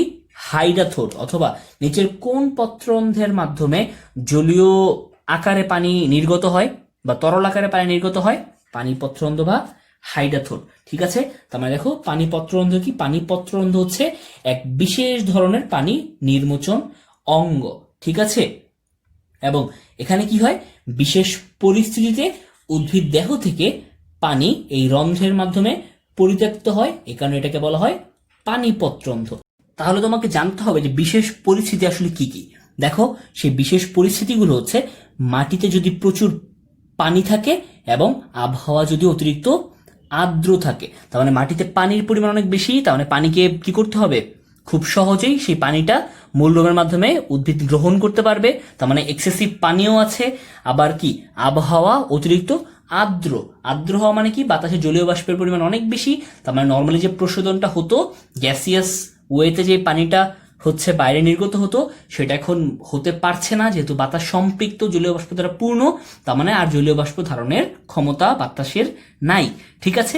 তার মানে এই দুইটা বিশেষ পরিস্থিতিতে কি হয়, পানি পত্ররন্ধ্র দিয়ে বা হাইড্রোথোডের মাধ্যমে পানি নির্গত হয়, ঠিক আছে? এবারে নির্গমন প্রক্রিয়াটা কি? নির্গমন প্রক্রিয়াটা আসলে খুব সহজ। দেখো, এই পানি পত্ররন্ধ্রের নিচে একটা কি থাকে, একটা গহ্বর থাকে। এবারে গহ্বরের নিচে অনেকগুলো কোষের একটা আবরণ থাকে বা একটা লেয়ার থাকে, সেটাকে বলা হয় এপিথেলিয়াম, ঠিক আছে? তার মানে হচ্ছে পানিপত্র রন্ধ্র, এই রন্ধ্রের নিচে হচ্ছে একটা প্রকোষ্ঠ থাকে বা গহ্বর থাকে। সেই গহ্বরের নিচে কি থাকে, অনেকগুলো কোষের একটা আবরণ থাকে, যাকে বলা হয় এপিথেম বা এপিথেলিয়াম। তো এইবার কি হয়, ওই যে যে পানিগুলো মূলরোম দ্বারা শোষিত হচ্ছে, সেটা হচ্ছে ট্রাকিডের মাধ্যমে কি করে, এইভাবে উপরে উঠে আসে। উঠে এসে কোথায় জমা হয়, সেটা সেই এপিথেলিয়ামের মধ্যে সেই পানিগুলো জমা হয় এবং পরবর্তীতে এপিথেলিয়ামের মধ্যে বিন্দু বিন্দু আকারে সেটা পানি জমা হয় এবং সেটা হচ্ছে পরবর্তীতে যখন পত্ররন্ধ্র খুলে যায়, এইভাবে হচ্ছে সেটা বিন্দু বিন্দু হয়ে পত্ররন্ধ্রের মাধ্যমে তরল আকারে আবার নির্গত হয়ে যায়। এই যে প্রক্রিয়া, এই প্রক্রিয়াটা বেসিক্যালি কখন সবচেয়ে বেশি দেখা যায়? এই প্রক্রিয়াটা সবচেয়ে বেশি দেখা যায় আসলে ভোরে, ঠিক আছে? ভোরে কি এই প্রক্রিয়াটা দেখা যায়? এই কারণে দেখা যায় যে পাতার উপরে কিছু জলবিন্দু থাকতে দেখা যায়। কিন্তু সেই পানিটা ভোরে যেহেতু সূর্য ওঠে, তাপ বাড়তে থাকে, খুব দ্রুত বাষ্পীভূত হয়ে যায়, যে কারণে সেটা সবসময় দেখা যায় না। তোমাকে জানতে হবে হাইড্রোথোড দিয়ে এই যে তরল পানি বের হয়ে যাওয়ার প্রক্রিয়া, সেই প্রক্রিয়াকে কি বলে? হাইড্রোথোড দিয়ে তরল পানি বের হয়ে যাওয়ার প্রক্রিয়াকে বলে গাটেশন। কোনোভাবেই ভুল করা যাবে না। পানিপত্র রন্ধ্রের অপর নাম হচ্ছে হাইড্রোথোড এবং এই হাইড্রোথোড বা পানিপত্র রন্ধ্র দিয়ে তরল পদার্থ বের হয়ে যাওয়ার প্রক্রিয়াকে বা তরল পানি বের হয়ে যাওয়ার প্রক্রিয়াকে বলে গাটেশন। কোনোভাবেই দুটোর মধ্যে ওভারল্যাপ করে ফেলা যাবে না। পানিপত্র রন্ধ্রের অপর নাম যেন গাটেশন না হয়ে যায়, ঠিক আছে? কোনোভাবেই ভুল করা যাবে না। পানিপত্র রন্ধ্রের নাম সবসময় হাইড্রোথোড এবং হাইড্রোথোড দিয়ে তরল পানি বের হয়ে যাওয়ার প্রক্রিয়া হচ্ছে গাটেশন। তোমাকে জানতে হবে কোন কোন উদ্ভিদে পানিপত্ররন্ধ্র বা হাইড্রোথোড দেখতে পাওয়া যায়। দেখো, ঘাস, কচু, টমেটো ইত্যাদি গাছের পাতায় কি পানিপত্ররন্ধ্র দেখতে পাওয়া যায়? মনে রাখার জন্য লিখে রাখবো ঘটক। তার মানে ঘাস, টমেটো এবং কচু। এটা কিন্তু মেডিকেল এবং ইতিহাসে জনপ্রিয় প্রশ্ন। নিচের কোন উদ্ভিদে পানিপত্ররন্ধ্র দেখতে পাওয়া যায় বা যায় না? তার মানে ঘটক, ঘাস, টমেটো, কচু, এখানে পানিপত্ররন্ধ্র বা হাইড্রোথোড পাই, বাকি কোথাও পাই না, ঠিক আছে? যদি তাই হয়, এবার আমরা চলে আসবো দেখো পানি পত্ররন্ধ্র এবং নর্মাল পত্ররন্ধ্রের মধ্যে পার্থক্য। নতুন বইয়ে ছকটা দেওয়া হয়েছে, পুরাতন বইয়ে এই ছকটা ছিল না। তার মানে এখান থেকে মেডিকেল ভর্তি পরীক্ষায় প্রশ্ন আসবে, পত্ররন্ধ্র সম্পর্কে সত্য নয় কোনটি, পানি পত্ররন্ধ্র সম্পর্কে সত্য নয় কোনটি, দুইটার মধ্যে পার্থক্য এইচএসসির জন্য আলোচনা করতে হয়, তাই তো? দেখো, পত্ররন্ধ্র কি কোথায় থাকে? পাতার ঊর্ধ্ব এবং নিম্ন ত্বকে থাকে। কিন্তু পানি পত্ররন্ধ্র কোথায় থাকে? মাস্ট তোমাকে জানতে হবে, সেটা থাকে পাতার কিনারায়। তার মানে পানি পত্ররন্ধ্র পথে পাতার কিনারা হয়ে কি করে, পানি তরল আকারে বাইরে নির্গত হয়।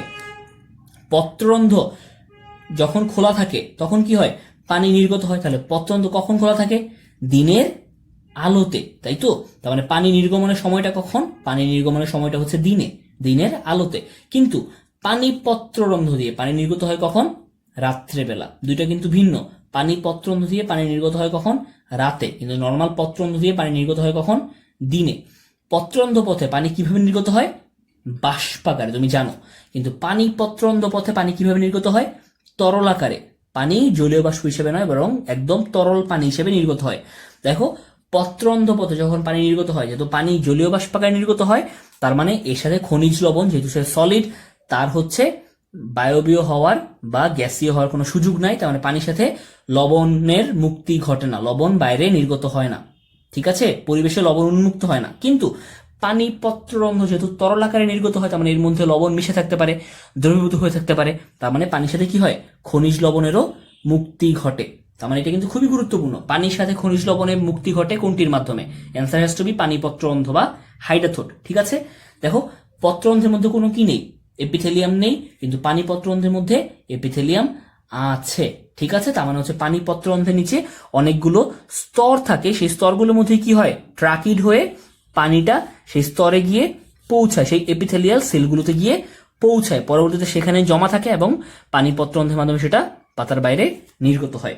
ঠিক আছে, এবং দেখো, পত্ররন্ধ্রের নিয়ন্ত্রণ তুমি জানো। পত্ররন্ধ্র হচ্ছে রক্ষী কোষ দ্বারা নিয়ন্ত্রিত, কিন্তু পানিপত্ররন্ধ্রে রক্ষী কোষের কোনো ভূমিকা নেই। ঠিক আছে, সে কি নয়? রক্ষী কোষ দ্বারা নিয়ন্ত্রিত নয়। তো আশা করি পত্ররন্ধ্র এবং পানিপত্ররন্ধ্রের মধ্যে যে পার্থক্য, সেই পার্থক্য সবটা জেনে গেলাম। ইনশাল্লাহ এখান থেকে কোনো প্রশ্ন আসতে ভুল করব না। আমরা পড়ে এসেছিলাম টিস্যুতন্ত্রের তিনটা প্রকারভেদ ছিল। ভেজ অর্থাৎ কি? Vascular, epidermal and ground. আমরা এর মধ্যে এপিডার্মাল টিস্যুতন্ত্র সামগ্রিকভাবে পড়ে ফেলেছি আমাদের। তাহলে বাকি থেকে যায় ভাস্কুলার টিস্যুতন্ত্র এবং গ্রাউন্ড টিস্যুতন্ত্র। তাহলে আমরা আমাদের পরবর্তী লেকচার ভিডিও শুরু করব গ্রাউন্ড টিস্যুতন্ত্র থেকে। খুব জলদি আমি এই অধ্যায়ের পরবর্তী লেকচার ভিডিও নিয়ে তোমাদের সামনে হাজির হব। ততদিন পর্যন্ত তোমরা সবাই ভালো থাকো। আল্লাহ হাফেজ।